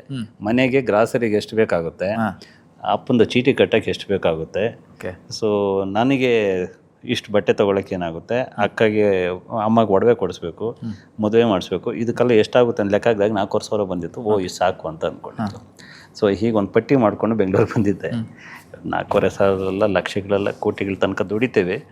ಆದರೆ ಆ 4,500 ರೂಪಾಯಿ ಇಟ್ಕೊಂಡು ಬೆಂಗಳೂರು ಬಂದ ಮೇಲೆ ನನಗೆ ಸಿಕ್ಕಿದ್ದು ಸೆಕ್ಯೂರಿಟಿ ಗಾರ್ಡ್ ಕೆಲಸ. ಗ್ರ್ಯಾಜುಯೇಷನ್ ಆಗಿತ್ತು. ಊರಲ್ಲಿ ಯಾರೋ ಒಬ್ಬರು ಕರ್ಕೊಬಂದು ನಿಮಗೆ ಕೆಲಸ ಕೊಡ್ತೀನಿ ಅಂತ ನಮ್ಮ ಅಣ್ಣ ಹತ್ರ 10,000 ರೂಪಾಯಿ ದುಡ್ಡು ತೊಗೊಂಡು ಸೆಕ್ಯೂರಿಟಿ ಗಾರ್ಡ್ ಕೆಲಸ ಕೊಟ್ಬಿಟ್ಟಿದ್ರು. 10,000 ರೂಪಾಯಿ ಸೆಕ್ಯೂರಿಟಿ ಗಾರ್ಡ್ ಕೆಲಸ. ಸಂಬಳ ಎಷ್ಟು? 1,200. ನನಗೆ ಕೊಡಿ ಪರವಾಗಿಲ್ಲ, ನಂಗೆ 4,500 ಬೇಕಷ್ಟೇ, ಸೆಕ್ಯೂರಿಟಿ ಗಾರ್ಡ್ ತಾನೇ ಮಾಡ್ತೀನಿ ಅಂತ. ಆಮೇಲೆ ನಾನು ಅದೇ ಸೆಕ್ಯೂರಿಟಿ ಗಾರ್ಡ್ ಕೆಲಸದಿಂದನೇ ಅದರ ಕಂಪ್ನಿ ಓನರ್ ಆಗೋ ತನಕ, ಅಂದರೆ ನನಗೆ ಸಿಕ್ಕ ಅವಕಾಶಗಳೆಲ್ಲವನ್ನು ಕೂಡ ನಾನು ಬಳಸ್ಕೊಳ್ತಾ ಹೋದೆ. ಸೊ ಎಟ್ ಪ್ರೆಸೆಂಟ್ ನೀವು ಮಾಡ್ತಾ ಇರೋ ಬಿಸ್ನೆಸ್ಸು ಸೆಕ್ಯೂರಿಟಿ ಮತ್ತು ಕನ್ಸ್ಟ್ರಕ್ಷನ್ ಎರಡೂ ಇದೆ. ಸೊ ಆ ಶುರುವಿನಲ್ಲಿ ಆ ಸೆಕ್ಯೂರಿಟಿ ಗಾರ್ಡ್ ಬಿಸ್ನೆಸ್ನೇ ಹಾಗೆ ಬೆಳೆಸ್ಕೊಂಡು ಬಂದು ಇವತ್ತೊಂದು 3,000 ಜನ ಕೆಲಸ ಮಾಡ್ತಾರೆ. ಸೊ ಕನ್ಸ್ಟ್ರಕ್ಷನ್ ಕಂಪನಿ ಇದೆ, ಕನ್ಸ್ಟ್ರಕ್ಟ್ ಮಾಡ್ತೇನೆ ಬಿಲ್ಡಿಂಗ್ಸು. ಇವೆರಡನ್ನೂ ಮಾಡಿಕೊಂಡು ನಾನು ಉದ್ಯಮಿ ಆಗಿದ್ದು. ಸಂದರ್ಭಗಳು ನನ್ನನ್ನು ಉದ್ಯಮಿಯನ್ನಾಗಿಸಿದವೆ ಹೊರತು ನಾನು ಉದ್ಯಮಿ ಆಗಬೇಕು ಅಂತ ಬಂದವನಲ್ಲ. ಸೊ ಬಟ್ ಆ ಉದ್ಯಮದಿಂದ ಕಲಿತ ಅಲ್ಲಿಂದ ನನ್ನ ಜರ್ನಿ ಇತ್ತಲ್ಲ, ಸೊ ಉದ್ಯಮಿಗಿರಬೇಕಾದ ಎಲ್ಲ ಲಕ್ಷಣಗಳನ್ನು ನನ್ನಲ್ಲಿ ಜೋಡಿಸ್ತಾ ಹೋಗ್ತು. ಒಂದು ಎದೆಗಾರಿಕೆ, ಆನ್ ಟೈಮ್ ಡಿಸಿಷನ್ಸು, ಮತ್ತು ಸೋಲಿಗೆ ಅಂಜದೇ ಇರುವಂಥದ್ದು, ಇಂಥವೆಲ್ಲನೂ ಮೈಗೂಡಿಸ್ಕೊಳ್ತಾ ಹೋಗ್ತಾ ಹೋದಲ್ವ. ಸೊ ಸಕ್ಸಸ್ದು ಒಂದು ಸರಿ ಸಿಕ್ಬಿಟ್ಟ ಮೇಲೆ ಅದನ್ನು ಬೆಳೆಸ್ಕೊಳ್ಳೋದು ದೊಡ್ಡ ವಿಷಯ ಅಲ್ಲ. ಹೌದು, ಅದು ಮತ್ತೆ ಅವರ ಇದರಲ್ಲೇ ಇರುತ್ತೆ. ಅದನ್ನು ಬಿಟ್ಟರೆ ಅವರಿಗೆ ಲಾಸ್. ಹೇಗೆ ಕಂಟಿನ್ಯೂ ಮಾಡ್ಕೊಂಡು ಹೋಗ್ತೀರಿ ಅಂತ ಹೇಳಿದ್ರೆ ಅವ್ರ ಮೇಲೆ ಡಿಪೆಂಡ್ ಆಗಿರುತ್ತೆ. ಸಿಗುತ್ತೆ ನಿಮ್ಗೆ ಯಾವುದೋ ಒಂದು ಸಂದರ್ಭದಲ್ಲಿ ಒಂದು ಅವಕಾಶ ಸಿಗುತ್ತೆ, ಒಂದು ರೈಟ್ ಪಾಯಿಂಟ್ ಸಿಗುತ್ತೆ, ರೈಟ್ ಪಾತ್ ಸಿಕ್ಕಿರುತ್ತೆ, ನೀವು ಆವಾಗ ದಾರಿ ತಪ್ಪಬಾರ್ದು ಅಷ್ಟೇ. ಓಕೆ, ಇದು ಫೈನ್. ಇದು ಬಿಸ್ನೆಸ್ಸು, ನೀವು ಸ್ಟಾರ್ಟ್ ಮಾಡಿರೋದು, ಬಿಸ್ನೆಸ್ಸನ್ನು ಡೆವಲಪ್ ಮಾಡ್ತಾ ಇರೋದು, ಯಾವ ರೇಂಜ್ಗೆ ಬೆಳೆದು ನಿಂತಿದ್ದೀರಿ ಅಂತ ಹೇಳುವಂಥದ್ದನ್ನು ಹೇಳಿದ್ರಿ. ಸೊ ಇನ್ನೊಂದು ನಾನು ಕೇಳಬೇಕು, ಬಹುಶಃ ಎಲ್ರಿಗೂ ಈ ಪ್ರಶ್ನೆ ಇರ್ಬೋದು, ಅವತ್ತು 30 ರೂಪಾಯಿ ಇಟ್ಕೊಂಡು ಬಂದಿದ್ರಲ್ಲ, ಇವತ್ತು ವೀರಕಪುತ್ರ ಅವರು ಎಷ್ಟಕ್ಕೆ ಬಾಳ್ತಾರೆ, ಅಂದರೆ ಎಷ್ಟು ದುಡಿತಾರೆ ಅಂತ ಹೇಳಿ ಹೇಳ್ಬೋದಾ? ಪಾಸಿಬಲ್? ಬೇಡ ಬಿಡಿ ಸರ್. ಆಗಲೇ ಹೇಳಿದ್ನಲ್ಲ, ಅಸಹನೆಗಳು ದೊಡ್ಡ ಮಟ್ಟದಲ್ಲಿ ಇರುತ್ತೆ, ನಮ್ಮನ್ನು ನೋಡೋ ರೀತಿಗಳು ಬದಲಾಗುತ್ತೆ. ಚೆನ್ನಾಗಿದ್ದೀನಿ, ತುಂಬ ಚೆನ್ನಾಗಿದ್ದೀನಿ. ನನ್ನ ಇಡೀ ಕುಟುಂಬ, ನನ್ನ ಮನೆಯ ಅಣ್ಣ, ಅಕ್ಕ, ತಮ್ಮ, ಅವ್ರ ಮಕ್ಕಳು ಎಲ್ಲರೂ ಚೆನ್ನಾಗಿದ್ದೀವಿ. ಆ ಮಟ್ಟಕ್ಕೆ ಸಂಪಾದನೆ ಮಾಡ್ಕೊಂಡಿದ್ವಿ, ಬಡತನವನ್ನು ಗೆದ್ದಿದ್ದೀನಿ. ಅದಕ್ಕಿಂತ ಇನ್ನೇನು ಹೇಳ್ಕೊ, ಯಶಸ್ವಿಯಾಗಿದ್ದೀನಿ ಅಂತ 100% ಹೆಮ್ಮೆಯಿಂದ ಹೇಳ್ಕೊತೀನಿ. Yes sir. ಮತ್ತೆ ಈಗ ಪುಸ್ತಕದ ವಿಷಯಕ್ಕೆ ಬರ್ತೀನಿ. 51 ಬಿಸ್ನೆಸ್ ಐಡಿಯಾಗಳು ಅಂತೇಳಿ ಪುಸ್ತಕವನ್ನು ಬರೆದಿದ್ದೀರಿ. ಭಾಳಷ್ಟು ಜನ ಇದನ್ನು ಓದ್ತಾ ಇದ್ದಾರೆ, ನಾನು ಕೂಡ ಕಂಪ್ಲೀಟ್ ಆಗಿ ಓದಿದ್ದೀನಿ. ತುಂಬ ಜನ ಇದ್ರ ಬಗ್ಗೆ ಒಳ್ಳೆ ಫೀಡ್ಬ್ಯಾಕ್ ಕೂಡ ಕೊಡ್ತಾ ಇದ್ದಾರೆ, ಅದ್ರ ಬಗ್ಗೆ ಮಾತಾಡ್ತೀನಿ. ಬಟ್ ಈ ಪುಸ್ತಕವನ್ನು ಬರೀಬೇಕು ಅಂತ ಹೇಳಿ ಒಬ್ಬ ಉದ್ಯಮಿಯಾಗಿ ನಿಮಗೆ ಯಾಕೆ ಅನ್ನಿಸ್ತು? ಇದರ ಹಿಂದೆ ಏನಾದ್ರು ಸ್ಫೂರ್ತಿ ಏನಾರು ಇದೆಯಾ ಅಂತ? ಸ್ಫೂರ್ತಿ ಏನಿಲ್ಲ ಸರ್. ಇವತ್ತು ನೀವು ಅನೇಕ ಹಳ್ಳಿಯ ವಿದ್ಯಾರ್ಥಿಗಳು ಮತ್ತು ITI ಅವಿದ್ಯಾವಂತರು ಇವ್ರನ್ನೆಲ್ಲ ನೋಡಿದ್ರೆ ಇವ್ರಿಗೆ ಸಮಸ್ಯೆ ಏನು ಅಂತಂದರೆ ಮಾರ್ಗದರ್ಶನದ ಕೊರತೆ. ನೀವು MBA ಲ್ಯಾಂಗ್ವೇಜಲ್ಲಿ ಇವ್ರಿಗೆ ಹೇಳ್ಕೊಟ್ರೆ ಇವ್ರಿಗೆ ಅರ್ಥವಾಗಲ್ಲ. ಸೊ ಮತ್ತು ನಮ್ಮಲ್ಲಿರುವಂತಹ MBA ಕೋರ್ಸುಗಳು, IBM, IIM ಇವ್ಯಾವು ಕೂಡ ಬಿಸ್ನೆಸ್ ಮ್ಯಾನ್ಗಳನ್ನು ಸೃಷ್ಟಿ ಮಾಡ್ತಿಲ್ಲ, ಥಿಯರಿ ಹೇಳ್ತಿದ್ದಾರೆ. ಸೊ ಆದರೆ ಇವರಿಗೆ ಒಬ್ಬ ಪಕ್ಕದಲ್ಲಿ ಕೂತ್ಕೊಂಡು ಮಗ ಈ ಬಿಸ್ನೆಸ್ ಮಾಡೋ ಅಂತ ಹೇಳುವಂತಹ ಒಂದು ಶೈಲಿ ಬೇಕಿತ್ತು. ಕರೆಕ್ಟ್. ಮತ್ತು ನನಗೆ ನಾನೊಬ್ಬ ಉದ್ಯಮಿಯಾಗಿ ಅಂತ ಎಸ್ಟಾಬ್ಲಿಷ್ ಆಗಿರೋದ್ರಿಂದ ಇಡೀ ರಾಜ್ಯಕ್ಕೆ ಗೊತ್ತಿಲ್ಲದೆ ಇರ್ಬೋದು, ನಮ್ಮ ಸುತ್ತಮುತ್ತ ವರ್ಗಕ್ಕೆ ನಾನೊಬ್ಬ ಬಿಸ್ನೆಸ್ ಮ್ಯಾನಪ್ಪ ಅಂತ ಹೇಳ್ಬಿಟ್ಟು ಅನ್ಸ್ಕೊಳ್ಳೋಷ್ಟು ಪರಿಚಯ ನಾನು. ಅದಕ್ಕೆ ಅವರೆಲ್ಲ ಬರ್ತಾರೆ, ಸರ್ ನಾನು ಏನಾದ್ರು ಮಾಡ್ಬೇಕಂತಿದ್ದೀನಿ, ಅಣ್ಣ ಏನಾದ್ರು ಮಾಡ್ಬೇಕಂತಿದ್ದೀನಿ ಅಂತ ಬರ್ತಾರಲ್ಲ. ಇಲ್ಲ, ಬಹುಶಃ ತುಂಬ ಜನ ಕೇಳೋದು, ಈಗ ಹೋಗ್ಬೇಕಿದ್ರೆ ನಾವೇನೋ ಒಂದು ಮಾತಾಡಿರ್ತೀವಿ, ಸರ್ ಒಂದು ಬಿಸ್ನೆಸ್ ಮಾಡಬೇಕು, ಏನು ಬಿಸ್ನೆಸ್ ಮಾಡೋದು. ಹೌದೌದು, ಇದೇ ಥರ ತುಂಬ ಜನ ಬರ್ತಾರೆ. ಮತ್ತು ನಾನು ನಿಮ್ಮ ಜೊತೆ ಸೇರ್ಕೊಂಡು ಏನಾದ್ರು ಮಾಡಬೇಕು ಅಂತಿದ್ದೀನಿ ಅಂತೆಲ್ಲ ಬರ್ತಾರೆ. ಅದು ನನಗೆ ಟ್ರಿಗರ್ ಆಗಿ ಈ ಕೆ ಶಿವರಾಮ್ ಅವರು ಇದ್ರಲ್ವ, IAS ಆಫೀಸರ್ ಅವರು, ಕನ್ನಡದಲ್ಲಿ IAS ಬರೆದು ಪಾಸ್ ಆದಂಥವ್ರು. ಅವರು ಹಾಗೆ ಆ ಸಕ್ಸಸ್ ಸ್ಟೋರೀಸು ಎಲ್ಲ TV ಪತ್ರಿಕೆಗಳಲ್ಲಿ ಬಂದ ಮೇಲೆ ದಿನ ಅವರ ಕಚೇರಿ ಮುಂದ್ಗಡೆ 10 ವಿದ್ಯಾರ್ಥಿಗಳು ಕೂತಿರೋರಂತೆ. ಸರ್ ನಾವು ಮಾಡ್ಬೇಕಂತಿದ್ವಿ, ನಾವು ನಿಮ್ಮಂತ ಆಗ್ಬೇಕಂತಿದ್ಯಾ, ನಾನು ಹೇಳಿ ಸರ್ ಅಂತ. ಇವ್ರು ಎಷ್ಟು ದಿವಸ ಇವ್ರು ಕೆಲಸ ಬಿಟ್ಬಿಟ್ಟು DC ಕೆಲಸ ಬಿಟ್ಟು ಹೇಳ್ಕೊಂಡಿರೋದು. ಹೌದು. ಅದಕ್ಕೆ ಇವ್ರು ಒಂದು ಕೆಲಸ ಮಾಡಿದ್ರಂತೆ, ಒಂದು ವಾರ 15 ದಿವಸ ಎಲ್ಲ ಕೂತ್ಕೊಂಡು ಬರೆದ್ರಂತೆ, ಏನೇನು ಮಾಡಬೇಕು, ನಾನು ಏನೇನು ಅನುಸರಿಸಿದೆ, ಹೇಗೆ ಓದಿದೆ, ಎಷ್ಟೆಲ್ಲ ಓದಿದೆ, ಯಾವುದನ್ನೆಲ್ಲ ಓದಿದೆ ಅಂತೆಲ್ಲ ಬರೆದು ಒಂದು ಜೆರಾಕ್ಸ್ ಮಾಡಿಸಿದ್ರಂತೆ, ಒಂದು 100 ಮಾಡಿಬಿಟ್ಟು ಅಲ್ಲಿ ಅವ್ರ ಪ್ಯೂನ್ ಹತ್ರ ಕೊಟ್ಬಿಟ್ಟು, ಯಾರೇ ಬಂದು ಎಲ್ರಿಗೂ ಮಾರ್ಗದರ್ಶನ ಕೇಳಿದ್ರೆ ಒಂದು ಕೊಟ್ಟು ಕಳಿಸು ಅಂತ. ನಾನು ಇದನ್ನು ಕಲರ್ಫುಲ್ಲಾಗಿ ಮಾಡಿದ್ದೀನಿ ಅಷ್ಟೇ. ಅದನ್ನು ಯಾರೋ ಬಿಸ್ನೆಸ್ ಹಣ ಏನೋ ಮಾಡ್ಬೇಕಂತಿದೆಯೋ ಬರ್ತಾರಲ್ಲ, ಅವರಿಗೆ ಇದೊಂದು ಐಡಿಯಾಗಳನ್ನು ಈ ಥರ ಮಾಡ್ರಪ್ಪ, ಇದೇ ಬೇಸಿಕ್ ಇಷ್ಟೇ. ಹೌದು. ನಿನಗೆ ಏನು ಸ್ಕಿಲ್ ಇರಬೇಕು ಅನ್ನೋಂಥದ್ದು ಒಂದು, ನಿನ್ನ ಹೂಡಿಕೆ ಎಷ್ಟಿರಬೇಕು ಅನ್ನೋಂಥ, ಸೊ ನಿಂಗೆ ಎಲ್ಲಿ ಲೋನ್ ಸಿಗುತ್ತೆ ಅನ್ನೋಂಥದ್ದು, ನಿನಗೇನು ಕಷ್ಟಗಳು ಬರ್ಬೋದು ಅಂತ, ಎಷ್ಟು ಲಾಭ ಬರ್ಬೋದು ಅಂತ, ಈ ಥರದ್ದು ಸಣ್ಣ ಸಣ್ಣ ವಿಷಯಗಳನ್ನು ನಾನು ಈಗ ಕೂತ್ಕೊಂಡು ಶೇಷಕೃಷ್ಣ ಅವರಿಗೆ ಹೇಳ್ದಂಗೆ, ನೋಡ್ಗುರುವೆ ಹಿಂಗಿದೆ, ಇದು ಹಾಕಿದ್ರೆ ಇದು ಬರುತ್ತೆ, ಈ ತರ ಹೇಳ್ದಂಗೆ ಬರೆದು ಬಿಟ್ಟಿದೆ. ಸರ್, ಸಾಮಾನ್ಯವಾಗಿ ಈಗ ಬಿಸ್ನೆಸ್ ಮಾಡ್ತಾ ಇರುವಂತವ್ರು ಏನು ಯೋಚನೆ ಮಾಡ್ತಾರೆ ಅಂತ ಹೇಳಿದ್ರೆ, ತಮ್ಮ ಬಿಸ್ನೆಸ್ ಅನ್ನ ನೆಕ್ಸ್ಟ್ ಲೆವೆಲ್ಗೆ ಹೆಂಗೆ ತಗೊಂಡು ಹೋಗ್ಬೋದು ಅಂತ ಹೇಳೋದ್ರ ಬಗ್ಗೆನೇ ಯೋಚನೆ ಮಾಡ್ತಾರೆ. ಅದನ್ನ ಬಿಟ್ಟು ಬೇರೆಯವರು ಬಿಸ್ನೆಸ್ ಮಾಡ್ಲಿ ಅಂತ ಹೇಳಿ ಅವರು ಯಾವುದೇ ರೀತಿ ಸಪೋರ್ಟ್ ಮಾಡೋದಕ್ಕೆಲ್ಲ ಹೋಗಲ್ಲ. ಕೇಳಿದ್ರೆ ಒಂದು ಸುಮ್ಮನೆ ಏನೋ ಸಜೆಷನ್ ಕೊಟ್ಟು ಕಳಿಸ್ತಾರೆ. ಅಂಥದ್ರಲ್ಲಿ ನೀವು ಕಷ್ಟಪಟ್ಟು ಬಿಸ್ನೆಸ್ ಅನ್ನ ಕಟ್ಟಿ, ಬಿಸ್ನೆಸ್ ಜೊತೆಗೆ ಕನ್ನಡ ಪರ ಕೆಲಸಗಳನ್ನ, ಪುಸ್ತಕಕ್ಕೆ ಸಂಬಂಧಪಟ್ಟ ಕೆಲಸಗಳನ್ನ ಮಾಡ್ತಾ ಬಿಸ್ನೆಸ್ ಐಡಿಯಾಗಳನ್ನ ಕೊಡ್ತಾ ಇದ್ದೀರಿ ಈ ಪುಸ್ತಕದ ಮೂಲಕ. ಯಾಕೆ ಕೊಡಬೇಕು ಅಂತ ಅನ್ನಿಸ್ತು? ನನ್ನಂತಾಗ್ಲಿ ಎಲ್ಲರೂ ಅಂತ, ನನ್ನ ಸುತ್ತಮುತ್ತ ಇರೋರೆಲ್ಲ ನನ್ನಂತ ಆಗಬೇಕು ಅಂತ ಆಸೆಪಟ್ಟೆ. ಯಾಕಂದ್ರೆ ತುಂಬ ಕಷ್ಟದಲ್ಲಿದ್ದಾರೆ. ಒಬ್ಬ ಬಡವ 10ರಷ್ಟು ಬಡವ ಆಗ್ಬಿಡ್ತಾನೆ. ಒಂದ್ಸಲಿ ಅನಾರೋಗ್ಯದ ಸಮಸ್ಯೆ ಆದರೆ, ಅವ್ರ ಮನೇಲಿ ಒಂದು ಮದುವೆ ಆದರೆ, ಒಂದೇ ಒಂದು ಅಪಘಾತ ಆದರೆ, ಅವನು ಇನ್ನೊಂದು 10 ವರ್ಷ ಹಿಂದಕ್ಕೆ ಹೋಗ್ಬಿಡ್ತಾನೆ. ಹೌದು. ಈ ಜಾಬ್ ಮಾಡೋರು ಕಷ್ಟ ಎಲ್ಲ ಇಷ್ಟೇ ಪಾಪ, ಅವರು ಯಾವತ್ತೂ ಹೀಗೆ ಎದ್ಬಿಡ್ತಾರೆ. ಅದಕ್ಕೆ ಒಂದಷ್ಟು ಉದ್ಯಮ ಶುರು ಮಾಡಿ ಒಂದು ಸಣ್ಣ ಮಟ್ಟದ ಸಕ್ಸಸ್ ಸಿಕ್ಬಿಟ್ರು ಕೂಡ ಈ ಆರಂಭಿಕವಾದ ಸಮಸ್ಯೆಗಳಿಂದ ಈಚೆ ಬಂದ್ಬಿಡ್ತಾರೆ. ಸೊ ಆ ಕಾರಣಕ್ಕೋಸ್ಕರ ನನಗೆ ಈ ಸುತ್ತಮುತ್ತ ಇರೋರಿಗೆಲ್ಲ ನಾನು ಎಷ್ಟು ಜನರಿಗೆ ಹೆಲ್ಪ್ ಮಾಡಬಲ್ಲೆ ಹಣ ಕೊಟ್ಟು, ಕರೆಕ್ಟ್, ಎಷ್ಟು ಜನರ ಕಷ್ಟಕ್ಕೆ ಆಗಬಲ್ಲೆ, ಅದ್ರ ಬದಲು ಎಷ್ಟು ಜನಕ್ಕೆ ಐಡಿಯಾ ಕೊಡ್ಬೋದು, ಬಾಯಿ ಮಾತಲ್ಲೂ ಬಂದವರಿಗೆ ಎಷ್ಟು ಜನಕ್ಕೆ ಕೊಡ್ಬೋದು.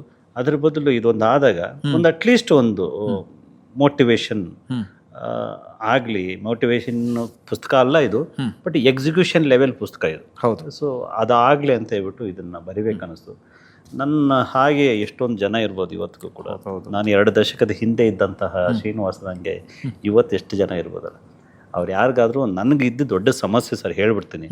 ಅವನು ಯಾರೋ ನನ್ನ ಸೆಕ್ಯೂರಿಟಿ ಗಾರ್ಡಾಗಿ ಸೇರಿಸಿದ್ನಲ್ಲ, ಅವನು ನನ್ನನ್ನು ಅದ್ಯಾವುದೋ ಒಂದು ಆಫೀಸ್ ಮುಂದೆ ಸೇರಿಸ್ಬಿಟ್ಟ. ನಾನು ಅಲ್ಲಿ ಏನಾಗಬೇಕು ಆಗ್ಬಿಟ್ಟೆ ಈಚೆ ಬಂದೆ. ನಾನು ಟಾಪ್ ಏನಾಗಬೇಕು ಅದಾಗ್ಬಿಟ್ಟೆ ಈಚೆ ಬಂದೆ. ನನ್ನನ್ನು ಇವಾಗ ಅಂದ್ಕೊಳ್ಳೋ, ನನ್ನನ್ನು ಯಾಕೆ ಅವನ್ನ ಕರ್ಕೊಂಡು ಹೋಗ್ಬಿಟ್ಟು ಈ ವಜ್ರೇಶ್ವರಿ ಕಂಬೈನ್ಸ್ ಮುಂದೇನು, ಈಶ್ವರಿ ಪ್ರೊಡಕ್ಷನ್ ಮುಂದೇನು, ಇಲ್ಲೆಲ್ಲ ಗಾಂಧಿನಗರದಲ್ಲಿ ಎಲ್ಲರೂ ಒಂದು ಕಡೆ ಸೇರಿಸ್ಬಾರ್ದಾಗಿತ್ತು ಅಂತ. ಯಾಕಂದ್ರೆ ಅಲ್ಲಿ ಸಕ್ಸಸ್ ರೇಟ್ ಜಾಸ್ತಿ ಇರುತ್ತೆ. ಅಂದರೆ ಅಲ್ಲಿ ಹೋದ್ರೆ ಪ್ರಸಿದ್ಧಿ, ನಿಮಗೆ ಹಣದ ಜೊತೆಗೆ ಪ್ರಸಿದ್ಧಿನೂ ಬರುತ್ತೆ. ಅಥವಾ ನನ್ನ ಯಾವುದೋ ಕಾಂಗ್ರೆಸ್ BJP JDS ಕಚೇರಿ ಮುಂದೆ ಸೆಕ್ಯೂರಿಟಿ ಯಾಕೆ ಮಾಡಬಾರ್ದಾಗಿತ್ತು ಅಂತ ಅಲ್ಲಿಗೆ ಹೋಗ್ಬಿಡ್ತಾ ಇದ್ದೆ. ಅಲ್ಲೇನೋ ಇನ್ನೊಂದು ರಾಜಕೀಯವಾಗಿ ಇನ್ನೊಂದು ಹಂತಕ್ಕೆ ಹೋಗ್ಬಿಡ್ತಾ ಇದ್ವಲ್ಲ. ಸಮಸ್ಯೆ ಏನು ಅಂದರೆ, ನಂದು ಆ ಪಾಯಿಂಟ್ ಮಾತ್ರ ತಗೊಳ್ಳಿ, ನಮ್ಗೆಲ್ರಿಗೂ ಮಾರ್ಗದರ್ಶನದ ಕೊರತೆ ಇರೋದು. ಬೆಂಗಳೂರು ಬಂದ ತಕ್ಷಣವೇ ನಮಗೆ ಆ ರೋಡ್ ಮ್ಯಾಪು ಎಲ್ಲಿ ಹೋದ್ರೆ ಏನು ತಲುಪ್ತೀವಿ ಅಂತ ಗೊತ್ತಿಲ್ಲ ನಮಗೆ. ಸೊ ಆ ರೋಡ್ ಮ್ಯಾಪು ಹಾಕ್ಕೊಡ್ಬೇಕು ಅನ್ನಿಸ್ತು. ಖಂಡಿತವಾಗ್ಲೂ ಸರ್, ಈ ಪುಸ್ತಕವನ್ನು ಕಂಪ್ಲೀಟ್ ಆಗಿ ಓದಿದಾಗ ನನಗೆ ಅನಿಸಿದ್ದೇನು ಅಂತ ಹೇಳಿದ್ರೆ, ಕೊನೆಯ ಪುಟದವರೆಗೂ ನಾವು ಓದಿದಾಗ ಇದು ಸುಮ್ಮನೆ ಬರೆದಿರುವಂಥ ಅಕ್ಷರಗಳಲ್ಲ, ಪೋಣಿಸಿರುವಂಥ ಅಕ್ಷರಗಳ, ಇದು ನಿಮ್ಮ ಅನುಭವದ ರಸಪಾಕ ಅಂಥೇಳಿ ಅನಿಸುತ್ತೆ. 25 ವರ್ಷಗಳ ಅನುಭವದ ರಸಪಾಕ ಅಂತ ಅನಿಸುತ್ತೆ. ಸೊ ಖಂಡಿತವಾಗ್ಲೂ ಓದಿದವರಿಗೆ ಇದು ಅನ್ನಿಸ್ಬೋದು. ಇನ್ನೊಂದು ನಾನಿಲ್ಲಿ ಕೇಳಬೇಕಾಗಿರೋದು ಅಂತ ಹೇಳಿದ್ರೆ, ಇದು ನೀವು ಒಬ್ಬ ಯಶಸ್ವಿ ಉದ್ಯಮಿಯಾಗಿ ಬರೆದಿದ್ದ ಅಥವಾ ಕಷ್ಟಪಟ್ಟು ಒಂದು ಬಿಸ್ನೆಸ್ಸನ್ನು ಕಟ್ಟಿದಂಥ ಒಬ್ಬ ಸಾಮಾನ್ಯ ಮನುಷ್ಯನಾಗಿ ಬರೆದಿದ್ದ ಅಂತ? ನಾನು ಯಶಸ್ವಿ ಉದ್ಯಮಿಯಾಗಿ ಬರೆದ್ರೆ ಬರೀ ನನ್ನ ಸಕ್ಸಸ್ ಸ್ಟೋರೀಸ್ ಮಾತ್ರ ಹೇಳ್ಕೊಂಡು ಹೋಗ್ಬಿಡ್ತಾ ಇದ್ದೆ. ಒಬ್ಬ ಸಾಮಾನ್ಯನಾಗಿ ಬರೆದಿದ್ರೆ ಬರೀ ಈ ಏನೆಲ್ಲ ನಷ್ಟ ಆಗ್ಬೋದು ಅಂತ ಭಯದ ಒಂದು ಅಕ್ಷರಗಳನ್ನೇ ಪೋಣಿಸ್ಬಿಡ್ತಾ ಇದ್ದೆ ನಾನು.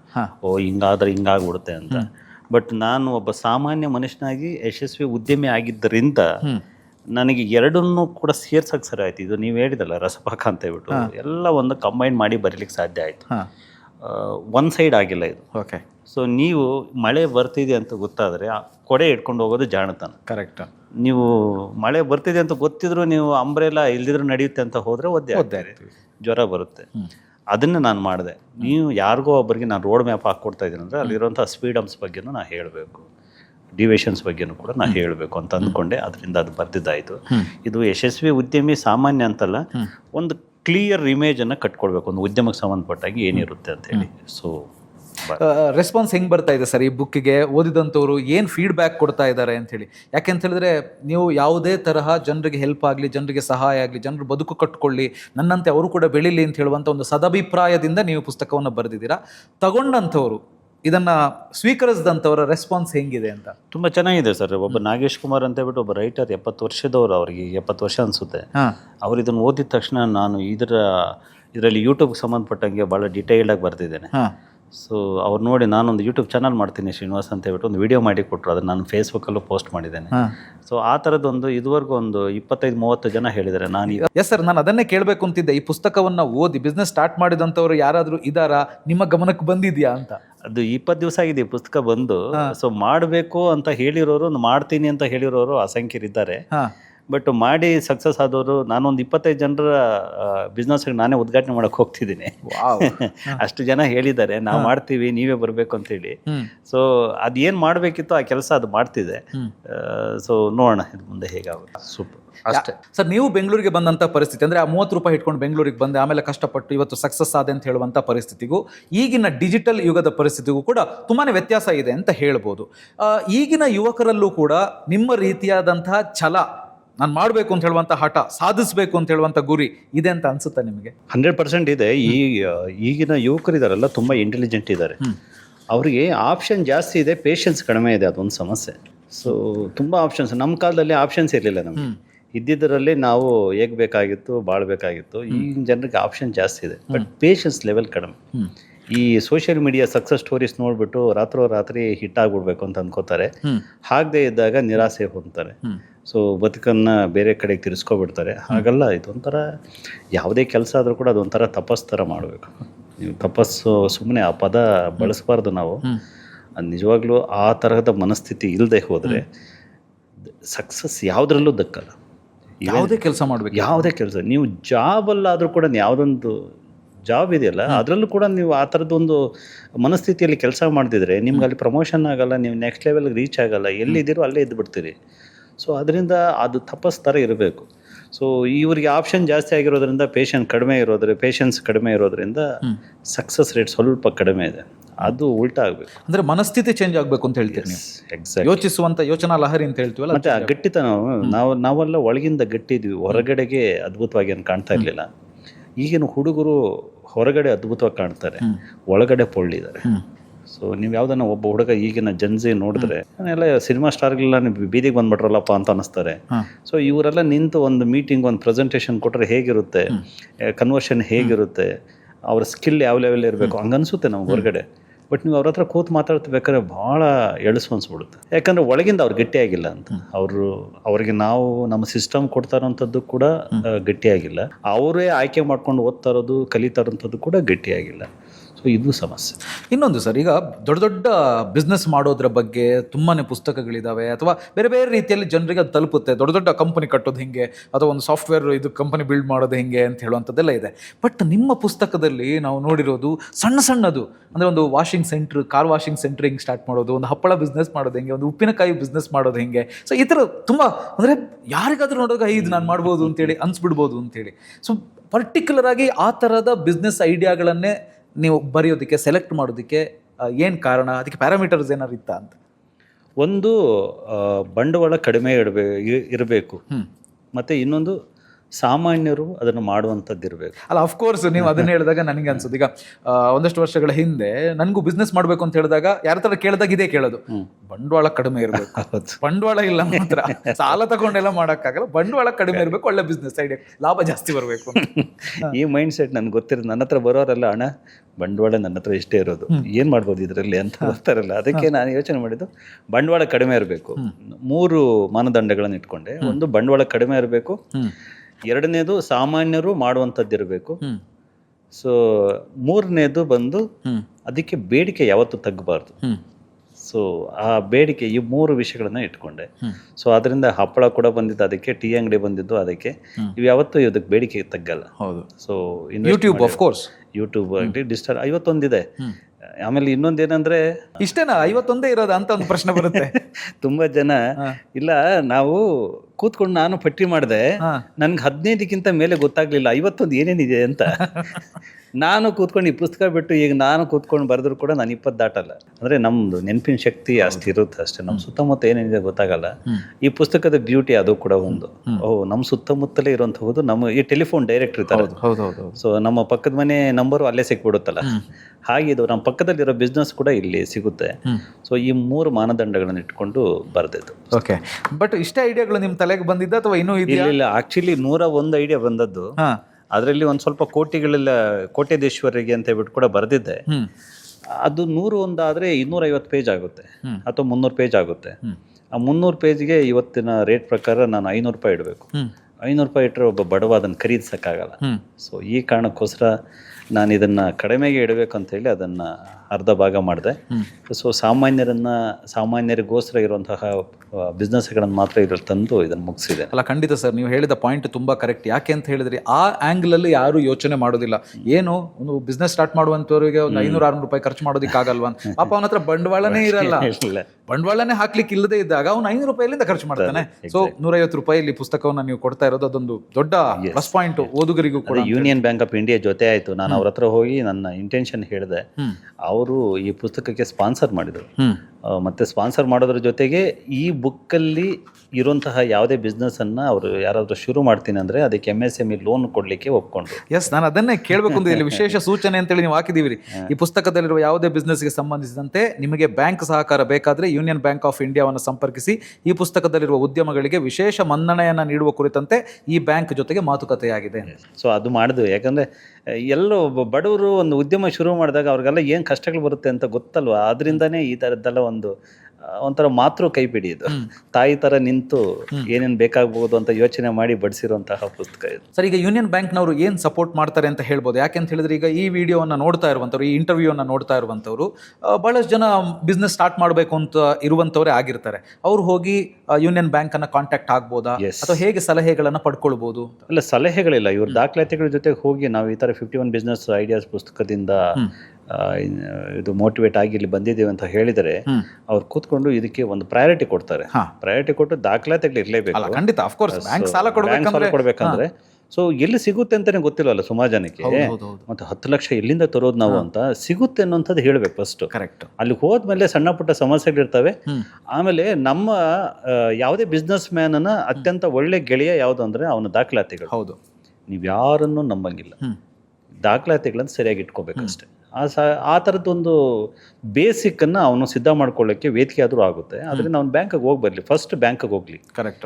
ಸೊ ದೇವ್ರನ್ನ ನಂಬೋದು ಸೆಕೆಂಡ್ರಿ, ಫಸ್ಟ್ ದೇವಸ್ಥಾನಕ್ಕೆ ಹೋಗಿ ಬರಲಿ ಅಂತ.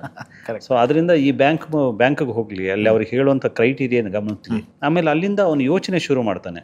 ಓ ಹೌದು, ನಾನೀಗ ಇಲ್ಲಿದ್ದೀನಿ, ನನಗಿನ್ನೂ ಇಷ್ಟು ಬೇಕಾಗಿದೆ ಅಂತ ಯೋಚನೆ ಮಾಡ್ತಾನೆ. ಅದು ಕೂಡ ಸಕ್ಸಸ್. ಸೊ ಅಲ್ಲಿಂದ 4 ಲಕ್ಷ ಇನ್ನೊಂದು ವರ್ಷದೊಳಗಾದ್ರೂ ಅವ್ನು ಅಲ್ಲಿ ಫುಲ್ಫಿಲ್ ಮಾಡ್ಕೊಂಡು ಹೋಗಿ ಅಲ್ಲಿ ನಿಲ್ತಾನೆ. ಅವ್ನಿಗೊಂದು 10 ಲಕ್ಷ ಲೋನ್ ಸಿಗುತ್ತೆ, ಬಿಸ್ನೆಸ್ ಶುರು ಮಾಡ್ಬೋದು. ಅಬ್ಸಲ್ಯೂಟ್ಲಿ. ಗೊತ್ತೇ ಇಲ್ಲದೆ ಇದ್ರೆ ಅಯ್ಯೋ ಇದೇನೋ ಅಂತೆ, ಇದು ವ್ಯಾಘ್ರ ಅಂತೆ, ಅಲ್ಲಿಗೆ ಹೋದ್ರೆ ಸಾಕಂತೆ, ಅದು ಕಣ್ಣೋಟದಲ್ಲೇ ಸಾಯಿಸ್ಬಿಡುತ್ತಂತೆ, ಅದು ಮುಟ್ಟೋದಿರ್ಲಿ, ಅದ್ರ ಹತ್ತಕ್ಕೆ ಹೋಗೋದಿರ್ಲಿ, ಅದ್ರ ಬಗ್ಗೆ ಊಹೆಗಳು ಮಾಡ್ಕೊಂಡೆ ಸತ್ತೋಗ್ಬಿಟ್ರೆ ಅದು ಪ್ರಯೋಜನ ಇಲ್ವಲ್ಲ. ಅದಕ್ಕೆ ಮೋಟಿವೇಟ್ ಮಾಡ್ಲಿಕ್ಕೆ ಕೂಡ. Absolutely sir. ಯಾಕಂದ್ರೆ ಈ ತರದ ಇನಿಷಿಯೇಟಿವ್ ಯಾರು ತಗೊಳ್ಳಲ್ಲ. ನೋಡಿ, ಒಬ್ಬ ಬಿಸ್ನೆಸ್ ಸ್ಟಾರ್ಟ್ ಮಾಡಬೇಕು ಅಂತ ಹೇಳಿದಂತವನಿಗೆ, ಅಂದ್ರೆ ಸಾಮಾನ್ಯ ಬಿಸ್ನೆಸ್ ಅನ್ನ ಸ್ಟಾರ್ಟ್, ನಾನೇನು ಕೋಟಿಗಟ್ಟಲೆ ಬಿಸ್ನೆಸ್ ಹೇಳ್ತಾ ಇಲ್ಲ, ಸಾಮಾನ್ಯವಾಗಿ 5-6 ಸಾವಿರದಿಂದ ಒಂದು 20-25 ಲಕ್ಷದವರೆಗೆ ಬಿಸ್ನೆಸ್ ಅನ್ನ ಮಾಡಬೇಕು ಅಂತ ಹೇಳುವಂತವರಿಗೆ ನೀವು ಆಗ್ಲೇ ಹೇಳಿದಂತೆ ಇದು ಮಾತ್ರ ಕೈಪಿಡಿ, ಕೈ ಹಿಡ್ಕೊಂಡು ಹೋಗುತ್ತೆ. ಇಲ್ಲಿವರೆಗೆ ಅಂತ ಹೇಳಿದ್ರೆ ಬ್ಯಾಂಕ್ನವರೆಗೆ ಹೋಗುತ್ತೆ. ಬ್ಯಾಂಕಿಗೆ ಹೋದ ಮೇಲೆ ಅಲ್ಲಿ ಏನ್ ಡಾಕ್ಯುಮೆಂಟ್ಸ್ ಬೇಕು, ಅವ್ರು ಹೇಳಿದಂಗೆ ಪ್ರೊಸೀಜರ್ ಫಾಲೋ ಮಾಡಿ, ಅಂದ್ರೆ ನೀವು ಬಿಸ್ನೆಸ್ ಅನ್ನ ಇದನ್ನ ನೋಡಿ ನೀವು ಬಿಸ್ನೆಸ್ ಅನ್ನ ಸಿಲೆಕ್ಟ್ ಮಾಡಿ ಅಲ್ವಾ ಸರ್. ತುಂಬಾ ಜನದ ಸಮಸ್ಯೆ ನೀವು ಯೋಚನೆ ಮಾಡಿ. ನಮಗೆ ಕೆಲವು ದಿನಗಳ ತನಕ, ಒಂದು 5-6 ವರ್ಷ ತನಕ ಬಿಸ್ನೆಸ್ ಮಾಡ್ಬೇಕಂತಿದ್ದೀನಿ, ಯಾರು ಸಾಲ ಕೊಡ್ತಾರೆ ಅಂತಂದಾಗ ಅಪ್ಪನ ಹತ್ರ ಕೇಳೋದಾ, ಅಣ್ಣ ಹತ್ರ ಕೇಳೋದಾ, ಸಂಬಂಧಿಕರು ಕೇಳೋದಾ, ಸ್ನೇಹಿತರು ಕೇಳೋದಾ ಅನ್ಸಾಯ್ತು ಹೊರತು ನಮಗೆ ಬ್ಯಾಂಕ್ ಅನ್ನೋಂಥದ್ದು ಒಂದು ಆಪ್ಷನ್ ಆಗಿರ್ಲಿಲ್ಲ.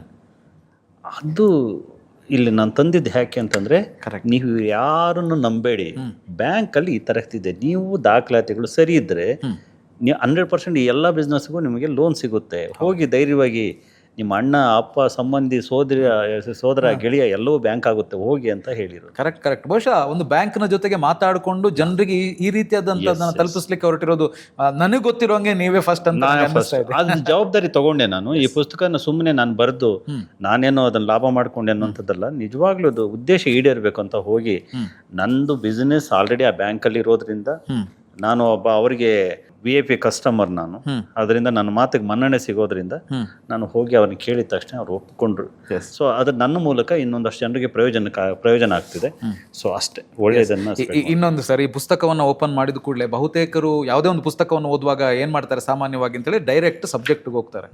ಬಟ್ ನಾನು ಇದನ್ನ ಫಸ್ಟ್ ಮೊದಲನೇ ಅಕ್ಷರದಿಂದ ಓದ್ಕೊಂಡು ಬಂದೆ. ನನಗೆ ತುಂಬ ಹಿಡಿಸಿದಂಥ ವಿಚಾರಗಳು ನೋಡಿ, ಇದು ಓದುಗರಿಗೆ ನಾನು ಯಾಕೆ ಹೇಳ್ತಾ ಇದ್ದೀನಿ ಅಂತೇಳಿ, ಅದನ್ನು ಓದಬೇಕು. ಅದನ್ನು ಓದಿದಾಗಲೇ ನಿಮಗೆ ಇದಕ್ಕೆ ಎಷ್ಟು ವ್ಯಾಲ್ಯೂ ಇದೆ ಅಂತ ಹೇಳಿ ಗೊತ್ತಾಗೋದು. ಎಷ್ಟು ಚೆನ್ನಾಗಿ ಬರೆದಿದ್ದೀರಿ ಇದನ್ನು ಅಂತ ಹೇಳಿದ್ರೆ, ಈ ಬಿಸ್ನೆಸ್ಗಳು ಶ್ರೀಮಂತರಿಗೆ ನಗು ತರಿಸ್ಬೋದು, ನಂಬಿ ಬಡವರ ಬದುಕಲ್ಲೂ ಕೂಡ ನಗು ತರಿಸ್ಬೋದು ಅಂತ. ಹೌದು. ಈಗ ನೀವು ಓದಿದ್ರೆ ಇಷ್ಟು ಚಂದ ಬದುಕು ಕಟ್ಕೊಂಡಿದ್ರಿ, ಅಯ್ಯ ನಾನ್ ಟೀ ಮಾಡೋದ, ನಾನು ಹಪ್ಪಳ ಮಾಡೋದ, ಇವಂಗೇನ್ ತಲೆ ಕೆಟ್ಟಿದ್ಯಾ ಅಂತಾನೆ ಅನ್ಸುತ್ತೆ. ಶ್ರೀಮಂತರು ನಗಬಹುದು, ಶ್ರೀಮಂತರು ನಗ್ತಾರೆ, ಬಟ್ ಅದು ಬಡವರು ಕೂಡ ನಗ್ತಾರೆ ಇದನ್ನ. ಯಾಕಂದ್ರೆ ಇಷ್ಟು ಚಂದಾಗಿದೆಯಲ್ಲ, ಇಷ್ಟೇನ, ಇದಕ್ಕೆ ಇಷ್ಟೊಂದು ಗಳಿಸ್ಬೋದಾ, ಇದೊಂದು ಗೊತ್ತೇ ಇರ್ಲಿಲ್ವಲ್ಲ ನಮಗೆ ಅಂತ ಹೇಳಿ ಮತ್ತೆ ಅದು ಕೈ ಹಿಡಿತಂದ್ರೆ ಅವ್ರ ಬದುಕು ಬದಲಾಗ್ಬಿಡ್ತು. ನಾನು ಹೆಂಗೆ ಅರ್ಥ ಮಾಡ್ಕೊಂಡೆ ಅಂತ ಹೇಳಿದ್ರೆ, ಶ್ರೀಮಂತರು ಇದೇನು ಟೀ ಬಿಸ್ನೆಸ್ಸಾ, ಚಿಕ್ಕ ಹೋಟೆಲ್ ಬಿಸ್ನೆಸ್, ಈವೆಂಟ್ ಬಿಸ್ನೆಸ್, ಅಥವಾ ಕಾರ್ ವಾಷಿಂಗ್ ಬಿಸ್ನೆಸ್ ಅಂತೇಳಿ ಇದರಲ್ಲಿ ಏನಿದೆ ಅಂತ ಅನ್ಕೋಬಹುದು. ಬಟ್ ಒಬ್ಬ ನಿಜವಾಗಿಯೂ ಬಿಸ್ನೆಸ್ ಮಾಡಬೇಕು ಅಂತೇಳಿ ಹೊರಡುವಂಥವನಿಗೆ ಇಷ್ಟೊಂದು ಬಿಸ್ನೆಸ್ ಆಪರ್ಚುನಿಟಿಗಳಿದೆಯಾ ಅಂತ ಹೇಳಿ ಇದರಲ್ಲಿ ಒಂದನ್ನ ಸೆಲೆಕ್ಟ್ ಮಾಡಿ ಆತದಲ್ಲಿ ಸಕ್ಸಸ್ ಆದ ಅಂತ ಹೇಳಿದ್ರೆ ನಗುನೇ ತಾನೆ. Same, exact. ಸೂಪರ್ ಪಾಯಿಂಟ್, ನನಗೆ ತುಂಬ ಇಷ್ಟ ಆಯ್ತು. ಆಮೇಲೆ ಇಲ್ಲೇ ಅಫಿಡವಿಟ್ ತರ ಕೊಟ್ಬಿಟ್ಟಿದ್ದೀರಿ, ಈ ಪುಸ್ತಕ ಶ್ರೀಮಂತರಿಗಾಗಿ ಅಲ್ಲ, ಶ್ರೀಮಂತರಾಗಲು ಬಯಸುವಂತವರಿಗೆ. ಕರೆಕ್ಟ್. ಮತ್ತೆ ಶ್ರೀಮಂತರು ಓದ್ಬಿಟ್ಟು ಇದನ್ನ ವ್ಯಂಗ್ಯ ಮಾಡ್ತಾ ಇದ್ರೆ ಇದು ತಲುಪಬೇಕಾದವ್ರನ್ನ ಅವಮಾನಿಸ್ದಂಗೆ ತಾನೆ. ಇದು ಶ್ರೀಮಂತರು ನೀವು ಯಾರು ಓದ್ಲೇಬೇಡ, ನಾನು ಬಹಿರಂಗವಾಗಿ ಹಾಕೊಂಡು ಫೇಸ್ಬುಕ್ ಅಲ್ಲಿ ಯಾವ ಸಾಹಿತಿಯು ಶ್ರೀಮಂತರು ಇದನ್ನ ಓದ್ಬೇಡಿ. ಇದು ಸಾಮಾನ್ಯರಿಗೋಸ್ಕರ, ಕನ್ನಡಿಗರಿಗೋಸ್ಕರ, ಕನ್ನಡಿಗರಲ್ಲಿ ಒಂದು ಉದ್ಯಮಶೀಲತೆ ಹೆಚ್ಚಿಸಬೇಕು ಅನ್ನೋ ಕಾರಣಕ್ಕೋಸ್ಕರ. ಅದು ಬಿಟ್ಟು ನೀವ್ಯಾರು ಓದಬೇಡಿ, ಇದು ನಿಮ್ಗೆ ಅನಗತ್ಯ ಅಂತಾನೆ ಬರ್ಕೊಂಡಿದ್ದೀನಿ ನಾನು ಎಲ್ಲ ಕಡೆಗೆ. ಸೊ ನನಗೆ ಕ್ಲಿಯರ್ ಇದೆ, ನನ್ನ ಓದುಗರು ನಾನು ಯಾರಿಗೋಸ್ಕರ ಈ ಪುಸ್ತಕ ಬರೆದೆ ಅನ್ನೋಂಥದ್ದು ನನಗೆ ಕ್ಲಿಯರ್ ಇದೆ, ನಾನು ಅವ್ರಿಗೆ ತಲುಪಿಸ್ತೀನಿ. ಸರ್, ಇನ್ನೊಂದು ಹೇಳಬೇಕು, ನನಗೆ ಈ ಪುಸ್ತಕದಲ್ಲಿ ಇನ್ನೊಂದು ತುಂಬ ಇಷ್ಟ ಆಗಿದ್ದೆ ಏನು ಅಂತ ಹೇಳಿದ್ರೆ, ಅನಗತ್ಯ ವಿವರಣೆಗಳು ಯಾವುದು ಕೂಡ ಇಲ್ಲ, ಡೈರೆಕ್ಟ್ ಸಬ್ಜೆಕ್ಟು. ಸೊ ಓದುಗ ಏನು ಎಕ್ಸ್ಪೆಕ್ಟ್ ಮಾಡ್ತಾನೆ, ಡೈರೆಕ್ಟ್ ತಗೋ, ಇದು ನಿನಗೆ ಬೇಕಾದಿದೆ, ಬೇಕು ಅಂತ ಹೇಳಿದ್ರೆ ಚಾಪ್ಟರ್ ನೋಡ್ಕೊಂಡು ಹೋಗ್ಬೋದು ಅಂತ ಹೊರತು ಬೇರೆ ಯಾವುದು ಕೂಡ ಎಕ್ಸ್ಟ್ರಾ ಒಂದೇ ಒಂದು ಅಕ್ಷರವೂ ಕೂಡ ಇದರಲ್ಲಿ ಕಾಣಿಸೋದಿಲ್ಲ. ಇಲ್ಲಿ ನಾನು ಕೇಳಬೇಕಾದ ಪ್ರಶ್ನೆ ಏನು ಅಂತ ಹೇಳಿದ್ರೆ, ಒಂದು, ಅದು ನೀವು ಬೇರೆ ಪೋಣಿಸುವಂಥ ಬೇರೆ ಬರಹಗಳನ್ನು ಅಥವಾ ಬೇರೆ ಅಕ್ಷರಗಳನ್ನು ಇಲ್ಲಿ ಜೋಡಿಸಿಲ್ಲ. ಇನ್ನೊಂದು, ಇಲ್ಲೊಂದು 8-10 ಪ್ಯಾರಾಮೀಟರ್ಗಳು ಇದ್ದಾವೆ.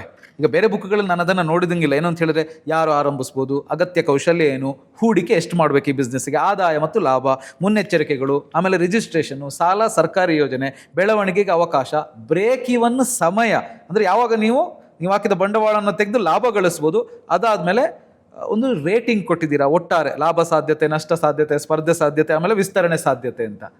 ಈ ಪ್ಯಾರಾಮೀಟರ್ನ ಯಾಕೆ ಸೆಲೆಕ್ಟ್ ಮಾಡಿದ್ದೀರಿ? ಅಂದರೆ ನಿಮ್ಮ ಜೀವನದಲ್ಲಿ ನಡೆದಿರೋದೇನಾ ಅಥವಾ ನಿಮಗೆ ಬಂದಂಥ ಪ್ರಶ್ನೆಗಳೇನಾ, ಹೆಂಗೆ ಅಂತ? ನನ್ನ ಇದರಲ್ಲಿರುವಂತಹ ಒಂದು 30ಕ್ಕೂ ಹೆಚ್ಚು ಬಿಸ್ನೆಸ್ಗಳು ನನ್ನ ಸುತ್ತಮುತ್ತ ನನ್ನ ಸ್ನೇಹಿತರದ್ದು, ಆಪ್ತ ಬಳಗದ್ದು ಇದೆ. ಸೊ ಇದೆಲ್ಲವೂ ಕೂಡ ನನಗೆ ಗೊತ್ತಿರೋದ್ರಿಂದ ಸೊ ಇಷ್ಟು ಸಾಕು ಡೀಟೇಲ್ಸ್ ಅಂತ ಹೇಳ್ಬಿಟ್ಟು ಅನ್ನಿಸ್ತು ಬರೆದಿದ್ದು. ನಾನು ಕೂಡ ಇದರಲ್ಲಿರುವಂಥ ಯಾವುದೋ ಒಂದು ಬಿಸ್ನೆಸ್ ತಗೊಂಡು ಅದರಲ್ಲಿ ಗೆದ್ದವರ ಕತೆಗಳನ್ನ, ಸೋತವರ ಕತೆಗಳನ್ನ ಸೇರಿಸಿ ಒಂದೇ ಬಿಸ್ನೆಸ್ ಬಗ್ಗೆ 150 ಪುಟ ತುಂಬಿಸಬಲ್ಲೆ. ಒಂದನ್ನ ಇಟ್ಕೊಂಡು 150 ಪುಟ ನಾನು ತುಂಬಿಸ್ಬಿಡ್ಬಲ್ಲೆ. ಓದುಗನಿಗೆ ಬಂದ ಭಾಗ್ಯ ಏನು? ಹೌದು, ನನ್ನ ಸಾಹಿತ್ಯ, ನನ್ನ ಪ್ರತಿಭೆ, ಅವನಿಗೆ ಈ ಪುಸ್ತಕದ ಮೂಲಕ ಸಾಹಿತ್ಯ ಓದಬೇಕು, ನಾನು ಅದನ್ನು ಬೇಡ ಅಂತಾರೆ. ಈ ಪುಸ್ತಕದಲ್ಲಿ ನನ್ನ ಸಾಹಿತ್ಯ, ನನ್ನ ಪ್ರತಿಭೆಯ ಅನಾವರಣ ಆಗಬೇಕಾಗಿಲ್ಲ, ನೀವು ಅದನ್ನು ತೋರಿಸ್ಬೇಕು ಅಂತಿಲ್ಲ, ಬೇಕಾಗಿಲ್ಲ, ನಂಗೆ ಬೇಕಾಗೇ ಇಲ್ಲ. ನಾನು ಅದನ್ನು ಹಿಡಿದಿಟ್ಕೋಬೇಕಲ್ಲ. ನನ್ನ ಅಂಕಿ ಅಂಶಗಳೇ ಈ ಪುಸ್ತಕದ ಶಕ್ತಿ ಅಂತ ಗೊತ್ತಾದ ಮೇಲೆ ನಾನು ಅದನ್ನಷ್ಟೇ ಮಾಡ್ತೀನಿ ಅಂತ ಹೇಳಿ ಈ ಅಂಕಿ ಅಂಶಗಳ ಡೈರೆಕ್ಟ್ ಪಾಯಿಂಟ್ ಬಂದಿದ್ದೀನಿ. ಏನಪ್ಪ, ಯಾರು ಮಾಡೋ ಹಣ, ನಾನು ಈ ಬಿಸ್ನೆಸ್ ಮಾಡೋದು, ಹ್ಞೂನಪ್ಪ ನೀನು ಮಾಡ್ಬೋದು.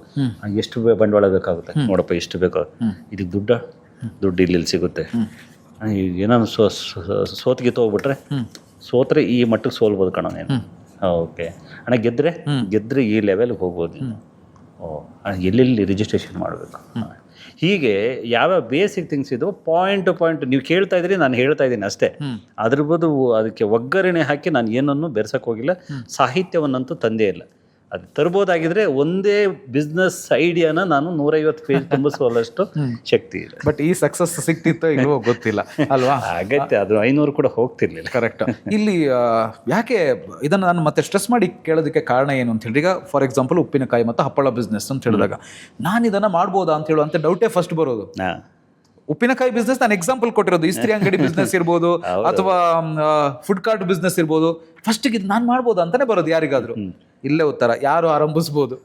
ಈಗ ಉಪ್ಪಿನಕಾಯಿ ಅಂದ್ರೆ ಹಪ್ಪಳ, ಇದು ಗೃಹಿಣಿಯರು, ಹಿರಿಯ ಮಹಿಳೆಯರು, ಸ್ವಸಹಾಯ ಸಂಘದ ಸದಸ್ಯರು ಅಂತ ಹೇಳಿ ಅದೊಂದಷ್ಟು ಲಿಸ್ಟು. ಆಮೇಲೆ ಏನೇನು ಸ್ಕಿಲ್ ಬೇಕು ಇದಕ್ಕೆ. ಇಲ್ಲ ನಾನು ಏನು ಫಿಲ್ಟರ್ ಹಾಕ್ಬೋದು, ಇದು ನನಗೆ ಆಗುತ್ತಾ ಇಲ್ವಾ, ಈ ಸ್ಕಿಲ್ ನನಗೆ ಇದೆಯಾ ಇಲ್ವಾ, ಡೆವಲಪ್ ಮಾಡಬೇಕಾ ಬೇಡವಾ. ಆಮೇಲೆ ಹೂಡಿಕೆ ತುಂಬ ಇಂಪಾರ್ಟೆಂಟು. ನನಗೆ ಇನ್ನೊಂದು ಇಷ್ಟ ಆಯಿತು, ಏನು ಅಂತ ಹೇಳಿದ್ರೆ ಈ 5-6 ಸಾವಿರ ಹೂಡಿಕೆಯಿಂದ ಸ್ಟಾರ್ಟ್ ಮಾಡುವ ಬಿಸ್ನೆಸ್ಗಳ ಬಗ್ಗೆ ಯಾರು ಮಾತಾಡೋದೇ ಇಲ್ಲ. ಬಟ್ ಲಾಭ ಇರೋದು ಈ ಸಣ್ಣ ಬಿಸ್ನೆಸ್ಗಳಲ್ಲಿ. ಆಕ್ಚುಲಿ ಫೀಲ್ಡ್ ಅಲ್ಲಿ ಇರುವಂತವ್ರು, ಮನೆ ಹತ್ರ ಒಂದು ಟೀ ಅಂಗಡಿ ಇದೆ, ಅತ್ತೆ ಮನೆ ಅಂತ ಹೇಳ್ಬಿಟ್ಟು, ನೀವು ಬನ್ನಿ ಒಂದು ಕೊಡಿಸ್ತೇನೆ. ಅದು ಹಾರ್ಡ್ಲಿ 1-2 ಲಕ್ಷ ರೂಪಾಯಿ ಇನ್ವೆಸ್ಟ್ ಮಾಡಿದ್ರು, ಒಂದು ಕ್ಯಾಬಿನ್ ಅಷ್ಟೇ. ಓಕೆ, ದಿವಸಕ್ಕೆ 25,000 ಸೇಲ್ಸ್. ನೋಡಿ, ನೀವು ಯಾವ ಕಾರ್ಪೊರೇಟ್ ಕಂಪನಿ ಎಂಪ್ಲಾಯಿ ಅಷ್ಟು ದುಡಿತಾನೆ ಹೇಳಿ ನನಗೆ. ಅಲ್ಲ, ಕರೆಕ್ಟ್.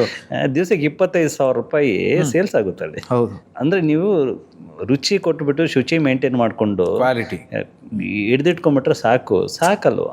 ಅಬ್ಸಲ್ಯೂಟ್. ಅದು ಈ ಪುಸ್ತಕದಲ್ಲಿ ಅದೇ ಹೂಡಿಕೆ ಅಲ್ಲೇ ಕ್ಲಾರಿಟಿ ಸಿಕ್ಬಿಡುತ್ತೆ. ಇದಾಗುತ್ತಾ ಇಲ್ವಾ ನನ್ನಿಂದ, ನನ್ನ ಬಂಡವಾಳ ಹೊಂದಿಸ್ಲಿಕ್ಕೆ ಆಗುತ್ತಾ ಇಲ್ವಾ ಅಂತ. ಆಮೇಲೆ ಆದಾಯ ಮತ್ತೆ ಲಾಭ. ಇನ್ನೊಂದು ಇಷ್ಟ ಆಗಿದ್ದು ಇದು ಮುನ್ನೆಚ್ಚರಿಕೆಗಳು, ಪ್ರಿಕಾಷನ್ಸ್ ಫಸ್ಟಿಗೆ ಕೊಟ್ಬಿಡ್ತೀರಿ. ಯಾಕಂದ್ರೆ ಯಾರು ಹೇಳುವಾಗ್ಲೂ ಈ ಬಿಸ್ನೆಸ್ ಮಾಡು ನೀನ್ ಸಕ್ಸಸ್ ಆಗ್ತೀಯ ಅಂತ ಹೇಳ್ತಾರೆ. ಈ ಬಿಸ್ನೆಸ್ ಅಲ್ಲಿ ಇಷ್ಟು ರಿಸ್ಕ್ ಇದೆ ಅಂತ ಯಾರು ಹೇಳಲ್ಲ. ಆ ಪ್ರಯತ್ನವನ್ನ ನೀವು ಮಾಡಿದಿರಿ ಇಲ್ಲಿ. ಅದೇ ಹೇಳಿದ್ನಲ್ಲ ಆಗ್ಲೇ, ಈ ಮಳೆ ಬರ್ತಿದೆ ಅಂತ ಗೊತ್ತಾದ್ಮೇಲೆ ಕೊಡೆ ಕೈಯಲ್ಲಿ ಇಟ್ಕೊಂಡು ಹೋಗ್ಬೇಕು ಬುದ್ಧಿವಂತಿಕೆ. ಸೊ ಮಳೆ ಬರ್ತಿದೆ ಅಂತ ಗೊತ್ತಾದ್ರೂ ನಾನು ನೆನಿತೀನಿ ಅಂತ ಹೋದ್ರೆ ಅದು ದಡ್ಡತನ. ಅದಕ್ಕೆ ನಾನು ಅದಾಗಬಾರ್ದು ಅಂತ ಹೇಳ್ಬಿಟ್ಟು, ನೋಡಪ್ಪ ಇದರಲ್ಲಿ ಇದು ಇದೆ, ಸಮಸ್ಯೆಗಳು ಇದೆ. ಪಾಸಿಟಿವ್ ಅದಾದ ಮುನ್ನೆಚ್ಚರಿಕೆ ಆದ್ಮೇಲೆ ಬೆಳವಣಿಗೆ ಸಾಧ್ಯತೆ ಅಂತ ಬರ್ತಿದ್ದೇನೆ. ಹೌದು. ಸೊ ಫಸ್ಟ್ ಕಷ್ಟ, ಅದಾದ್ಮೇಲೆ ಇದು ಏನೋ ಸಕ್ಸಸ್ ಆದ್ರೆ ನೀನು ಎಲ್ಲಿಗೆ ಹೋಗ್ಬೋದು, ನೀನು ಕರೆಕ್ಟ್ ಏನೇನು ಆಗ್ಬೋದು, ನೀನು ಫುಡ್ ಕಾರ್ಟ್ ಇಂದ ಎಲ್ಲಿ ತನಕ ಹೋಗ್ಬೋದು, ಇಸ್ತ್ರಿ ಅಂಗಡಿಯಿಂದ ಎಲ್ಲಿಗೆ ಹೋಗ್ಬೋದು, ಟೀ ಅಂಗಡಿಯಿಂದ ಎಲ್ಲಿಗೆ ಹೋಗ್ಬೋದು, ಅದನ್ನು ಬರ್ತಿದ್ದೇನೆ. ಎಕ್ಸಾಕ್ಟ್ಲಿ, ನನ್ಗೆ ಗೊತ್ತಿರೋದ್ರಿಂದ ಇದು ಈಸಿ ಆಯ್ತು ನನಗೆ. ಸೊ ಸುತ್ತಮುತ್ತ ಎಷ್ಟೋ 30ಕ್ಕೂ ಹೆಚ್ಚು ಬಿಸ್ನೆಸ್ಗಳು ನನ್ಗೆ ಗೊತ್ತಿರೋರೆ ಮಾಡ್ತಾ ಇರೋದ್ರಿಂದ ಮಾಹಿತಿ ಇತ್ತು. ಇನ್ನೊಂದಷ್ಟು ಗೊತ್ತಿಲ್ಲದಿರೋದನ್ನು ತಿಳ್ಕೊಂಬಂದಿದ್ದಾಯ್ತು. ಒಟ್ಟು ಪ್ರಯೋಜನಕಾರಿಯ ಕೃತಿ ಆಗಲಿ ಅಂತ ಅಂದ್ಕೊಂಡಿದ್ದು. ಕಳೆದ ಬಾರಿ BBMP ಇಂದ ಒಂದು ಸಬ್ಸಿಡಿಯಲ್ಲಿ ಒಂದು ಕಾರ್ ಕೊಡ್ತಿದ್ರು, ಟ್ಯಾಕ್ಸಿ. ಹೌದು, ತುಂಬ ಜನರು ಗೊತ್ತಿರಲಿಲ್ಲ.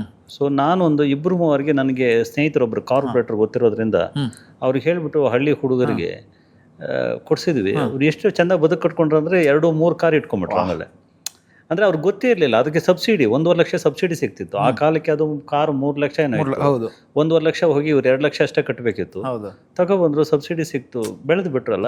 ಆ ಥರದ್ದು ಯಾವುದೋ ಒಂದು ಪಾಯಿಂಟ್ ಅಷ್ಟೇ ಆ ಟರ್ನಿಂಗ್ ಪಾಯಿಂಟ್ ಸಿಕ್ಬಿಟ್ರೆ ಅಂದ್ರೆ ಆಮೇಲೆ ಅವ್ರು ತಿರುಗಿ ನೋಡಲ್ಲ ವಾಪಸ್. ಎಸ್ ಸರ್, ಇವತ್ತು ಪ್ರತಿಯೊಬ್ಬರಿಗೂ ಕೂಡ ಗೊತ್ತಿರುವಂತೆ ಕೆಲಸ ಹುಡುಕುವಂಥ ಯುವಕರ ಸಂಖ್ಯೆ ದಿನದಿಂದ ದಿನಕ್ಕೆ ಜಾಸ್ತಿ ಆಗ್ತಾ ಇದೆ. ಎಲ್ಲಾದರೂ ಒಂದು ಕೆಲಸ ಮಾಡಿದರೆ ಸಾಕು ಅಂತೇಳಿ. ಅಫ್ಕೋರ್ಸ್ ಮನೆಯಲ್ಲೂ ಕೂಡ ಮಕ್ಕಳನ್ನು ಬೆಳೆಸುವಂಥ ಸಂದರ್ಭದಲ್ಲಿ ನೀನು ಒಳ್ಳೆ ಓದಬೇಕು, ಒಳ್ಳೆ ಕೆಲಸ ತಗೊಳ್ಬೇಕು ಅಂತ ಹೇಳುವಂಥದ್ದನ್ನು ಹೇಳ್ತಾರಷ್ಟೇ ಹೊರತು ಕೆಲಸ ಕೊಡುವಂಥವನಾಗಬೇಕು ಅಂತೇಳಿ ಎಲ್ಲೂ ಕೂಡ ಹೇಳಲ್ಲ.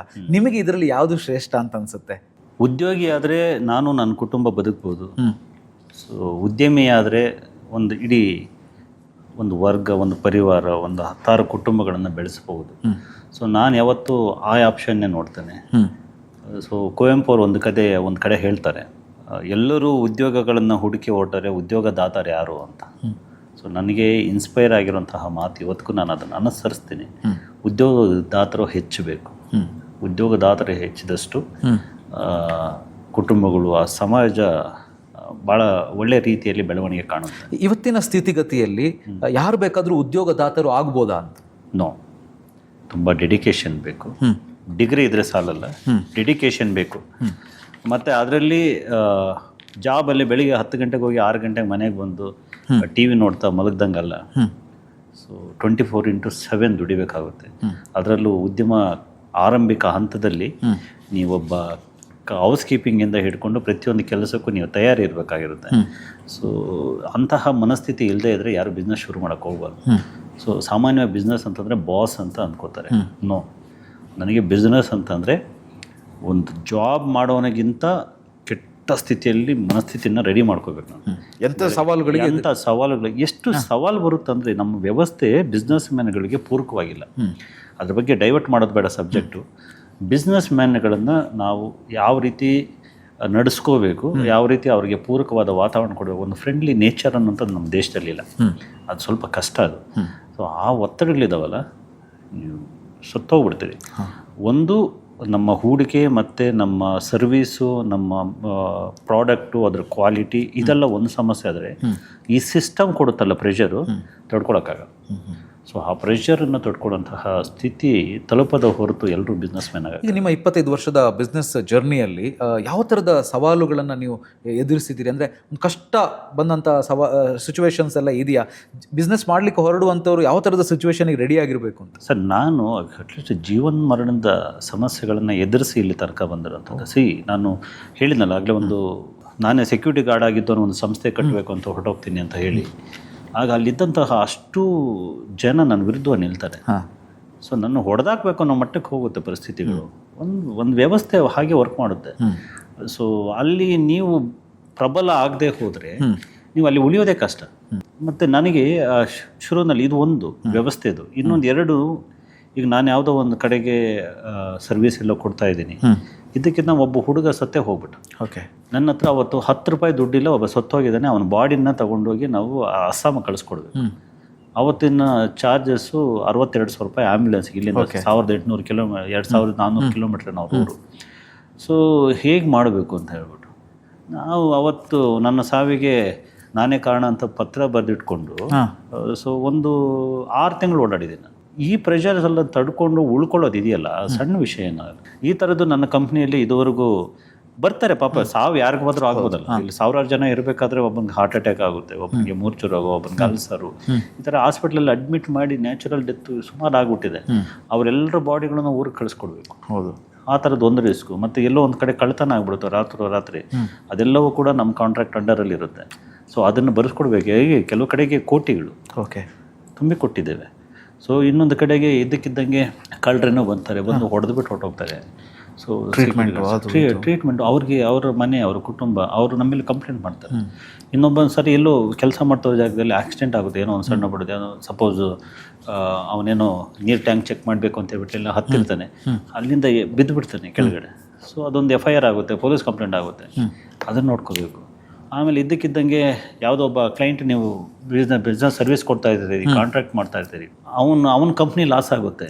ಅವ್ನು ರಾತ್ರಿ ಕಂಪ್ನಿ ಮುಚ್ಕೊಂಡು ಹೊರಟೋಗ್ತಾನೆ. ಒಬ್ಬ ಆಲ್ಫಾ ಇನ್ಫ್ರಾಟೆಕ್ ಅಂತ ಹೇಳ್ಬಿಟ್ಟು ಒಂದು ಕಂಪ್ನಿ, ದುಬೈ ಬೇಸ್ಡ್ ಕಂಪ್ನಿ, 2008ರಲ್ಲಿ ನಾನು 15 ಲಕ್ಷ ರೂಪಾಯಿ ತೊಗೊಂಡು ಹೊರಟೋಗ್ಬಿಟ್ಟು.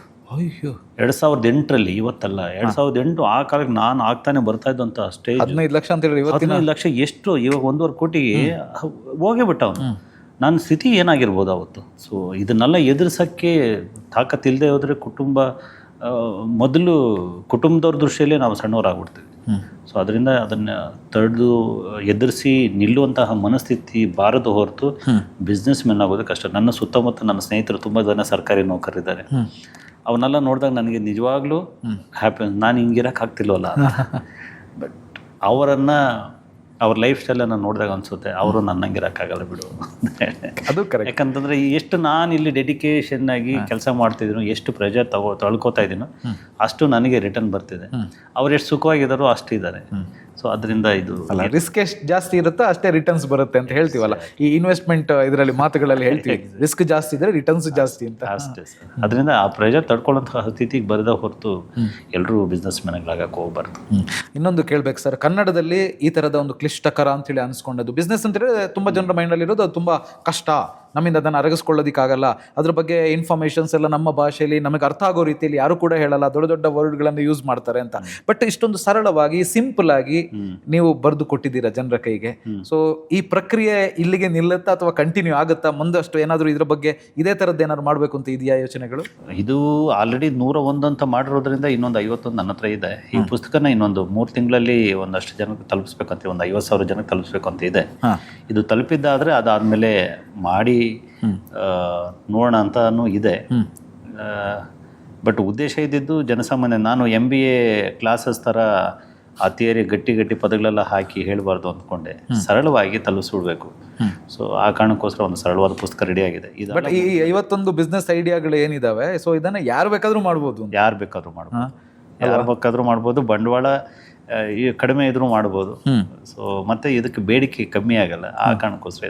ಎಸ್, ಇನ್ನೊಂದು ಇಲ್ಲಿ ಕೇಳೋದು ಸರ್, ಆಗ್ಲೇ ನಾನು ಮಾತಾಡಿದೆ ಅದರ ಬಗ್ಗೆ, ಬಟ್ ನಿಮಗೊಂದು ಸ್ಮರಣೀಯ ಅನ್ನಿಸಿದಂಥ ಘಟನೆ ಯಾವುದಾದ್ರೂ ಇದೆಯಾ? ಈ ಪುಸ್ತಕವನ್ನು ಬರೆದು ಓದಿದಂಥ ವ್ಯಕ್ತಿ ಅವನ ಜೀವನದಲ್ಲಿ ಬದಲಾವಣೆ ಆಗಿರೋದನ್ನ ನಿಮ್ಗೆ ಹೇಳಿರೋದು ಏನಾದ್ರು? ಅದು ಬರೀ 20 ದಿವಸ ಆಗಿದೆಯಲ್ಲ ಸರ್. ಕರೆಕ್ಟ್, 20 ದಿವಸದಲ್ಲಿ ನಾನು ಕೇಳಬಾರ್ದು. ಅದಕ್ಕೆ ತುಂಬಾ ಜನ ಕಳಿಸಿದ್ದಾರೆ, ನಾವೊಂದು ಬಿಸ್ನೆಸ್ ಶುರು ಮಾಡ್ಬೇಕಂತಿದ್ದೀನಿ ಅಂತ ಹೇಳಿ.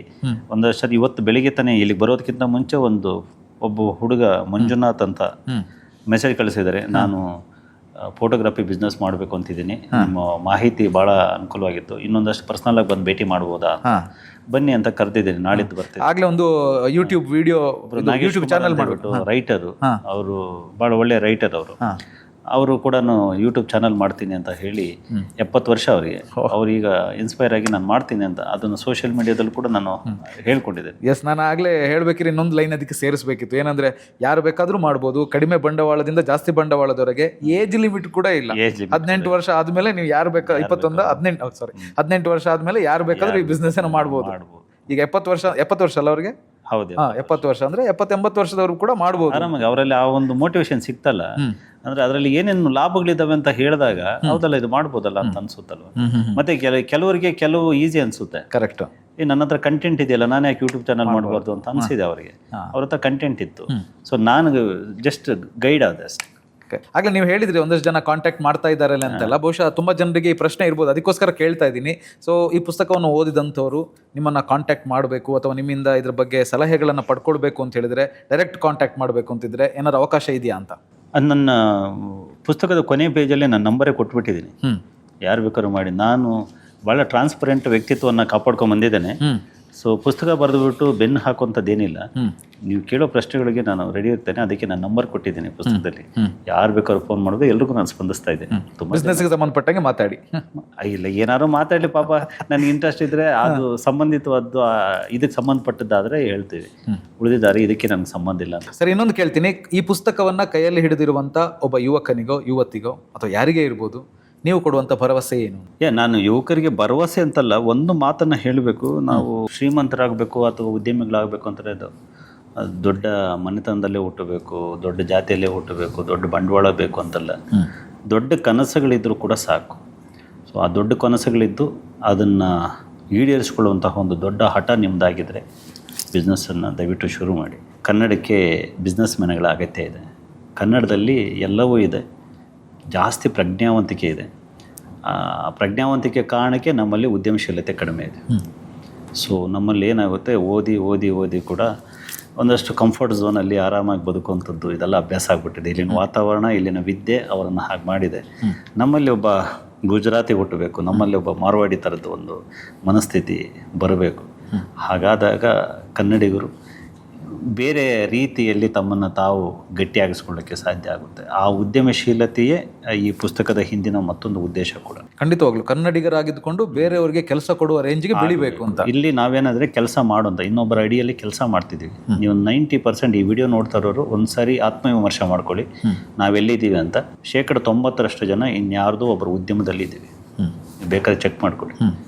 ಒಂದು 10% ಜನ ಅಷ್ಟೇ ಕನ್ನಡದಲ್ಲೇ ತಾವೇ ಉದ್ಯೋಗ ಮಾಡಿಕೊಂಡು ಕನ್ನಡಿಗರು ಕೆಲಸ ಕೊಟ್ಕೊಂಡಿದ್ದಾರೆ.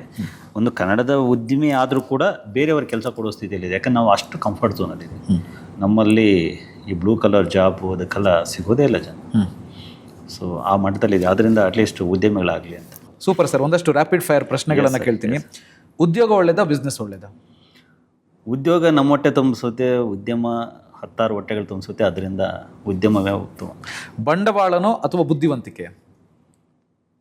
ಬಂಡವಾಳ ಇದ್ದರೆ ಬುದ್ಧಿವಂತಿಕೆ ಬರಲ್ಲ, ಬುದ್ಧಿವಂತಿಕೆ ಇದ್ದರೆ ಬಂಡವಾಳ ತರ್ಬೋದು. ಅದರಿಂದ ಬುದ್ಧಿವಂತಿಕೆ. ನಗರದ ಬಿಸ್ನೆಸ್ಸು ಅಥವಾ ಹಳ್ಳಿಯ ಬಿಸ್ನೆಸ್ಸು? ನಗರದ ಬಿಸ್ನೆಸ್ಸಲ್ಲಿ ಸ್ಪರ್ಧೆ ಹೆಚ್ಚು, ಬಟ್ ಅವಕಾಶಗಳು ಹೆಚ್ಚು. ಹಳ್ಳಿ ಬಿಸ್ನೆಸ್ಸಲ್ಲಿ ಅಡೆತಡೆಗಳು ಹೆಚ್ಚು ಮತ್ತು ಸೀಮಿತವಾದ್ದು. ಅದರಿಂದ ನಗರವೇ ಉತ್ತಮ ಅಂತ. ಒಬ್ಬ ಉದ್ಯಮಿಗೆ ಇರಬೇಕಾದಂಥ ಮೊದಲ ಗುಣ ಯಾವುದು? ಧೈರ್ಯ. ಶ್ರೀನಿವಾಸ್ ಅವರ ಅಚ್ಚುಮೆಚ್ಚಿನ ಬಿಸ್ನೆಸ್ ಐಡಿಯಾ ಯಾವುದು? ಪೈಪ್ಲೈನಲ್ಲಿದೆ, ಈ ವರ್ಷನೇ ಹೇಳ್ತೀನಿ. ಬಿಸ್ನೆಸ್ನಲ್ಲಿ ಸೋತಾಗ ಮೊದಲು ಮಾಡಬೇಕಾದ ಕೆಲಸ ಏನು? ಒಂದು ಲಾಸ್ ಲೆಕ್ಕ ಹಾಕೋದಕ್ಕಿಂತ ಲೆಸನ್ಸ್ ಲೆಕ್ಕ ಹಾಕೋಬೇಕು ನಾವು. ಬಿಸ್ನೆಸ್ನಲ್ಲಿ ಗೆದ್ದಾಗ ಮೊದಲು ಮಾಡಬೇಕಾದ ಕೆಲಸ ಏನು? ರೀಇನ್ವೆಸ್ಟ್ ಮಾಡಿ. ಬೆಂಗಳೂರನ್ನು ನೀವು ಹೇಗೆ ನೋಡ್ತೀರಿ? ನಾನು ಹೇಗೆ ನೋಡ್ತೀನಲ್ಲ, ನಿಮಗೆ ರಸ್ತೆಯಲ್ಲಿ ನಿಂತ ವಾಹನಗಳು ನೋಡಿದ್ರೆ ಏನು ಅನಿಸುತ್ತೆ? ಟ್ರಾಫಿಕ್ ಅನಿಸುತ್ತಲ್ಲ. ನನಗೆ ಆ ವಾಹನಗಳು ನೋಡಿದರೆ ಆಪರ್ಚುನಿಟೀಸ್ ಅನಿಸುತ್ತೆ. ಎಷ್ಟು ವಾಹನಗಳಿದ್ದಾವೋ ಅಷ್ಟು ಆ ಕಾರಣಕ್ಕೆ ನಾವೆಲ್ಲರೂ ಕೂಡ ನೆಮ್ಮದಿಯಾಗಿದ್ದೀವಿ. ಅಷ್ಟು ಬಿಸ್ನೆಸ್ಸು ಇಷ್ಟು ಕೆಲಸ ಮಾಡ್ತಿರೋದಕ್ಕೆ ಆ ವಾಹನಗಳೇ ಕಾರಣ. 51 ಬಿಸ್ನೆಸ್ ಐಡಿಯಾಗಳು, ಈ ಪುಸ್ತಕವನ್ನು ಯಾಕೆ ಓದಬೇಕು?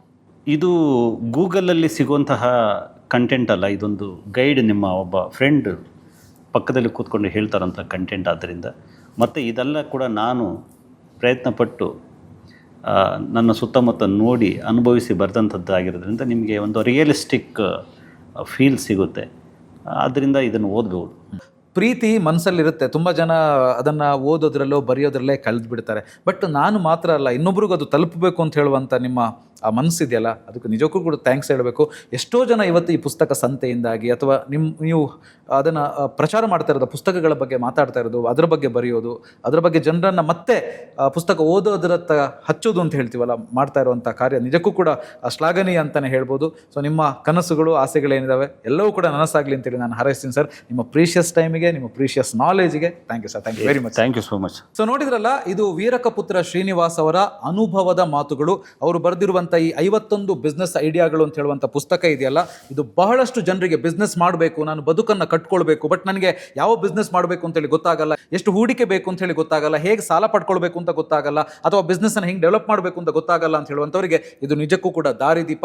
ಸೊ ಈ ಪುಸ್ತಕವನ್ನು ಒಂದ್ಸರ್ತಿ ಓದಿದ್ರೆ ನಿಮಗೆ ಖಂಡಿತವಾಗ್ಲೂ ಬಿಸ್ನೆಸ್ ಬಗ್ಗೆ ಐಡಿಯಾ ಸಿಗುತ್ತೆ, ಬಿಸ್ನೆಸ್ಸನ್ನು ಮಾಡೋದಕ್ಕೂ ಕೂಡ ಸಹಾಯ ಆಗುತ್ತೆ ಅಂತ ಹೇಳ್ತೀನಿ. ಸೊ ಈ ವಿಡಿಯೋ ನಿಮಗೆ ಇಷ್ಟ ಆಗಿದೆ ಅಂತ ಹೇಳಿದ್ರೆ ಲೈಕ್ ಮಾಡಿ, ಹಾಗೆಯೇ ಈ ಇಂಟರ್ವ್ಯೂಗೆ ಸಂಬಂಧಪಟ್ಟಂತೆ ಕಾಮೆಂಟ್ ಮಾಡಿ, ನಿಮ್ಮ ಫೀಡ್ಬ್ಯಾಕ್ ಅನ್ನು ತಿಳಿಸಿ, ಹಾಗೆಯೇ ಬಾಸ್ವಾಲಾ ಚಾನಲ್ ಅನ್ನು ಸಬ್ಸ್ಕ್ರೈಬ್ ಮಾಡಿ. ಬ್ರಾಂಡ್ ಪಾರ್ಟ್ನರ್ಶಿಪ್ ಮತ್ತು ಜಾಹೀರಾತಿಗಾಗಿ ಸಂಪರ್ಕಿಸಿ brand@bosswala.com. WhatsApp number 9108014192. Bosswala. Be the boss.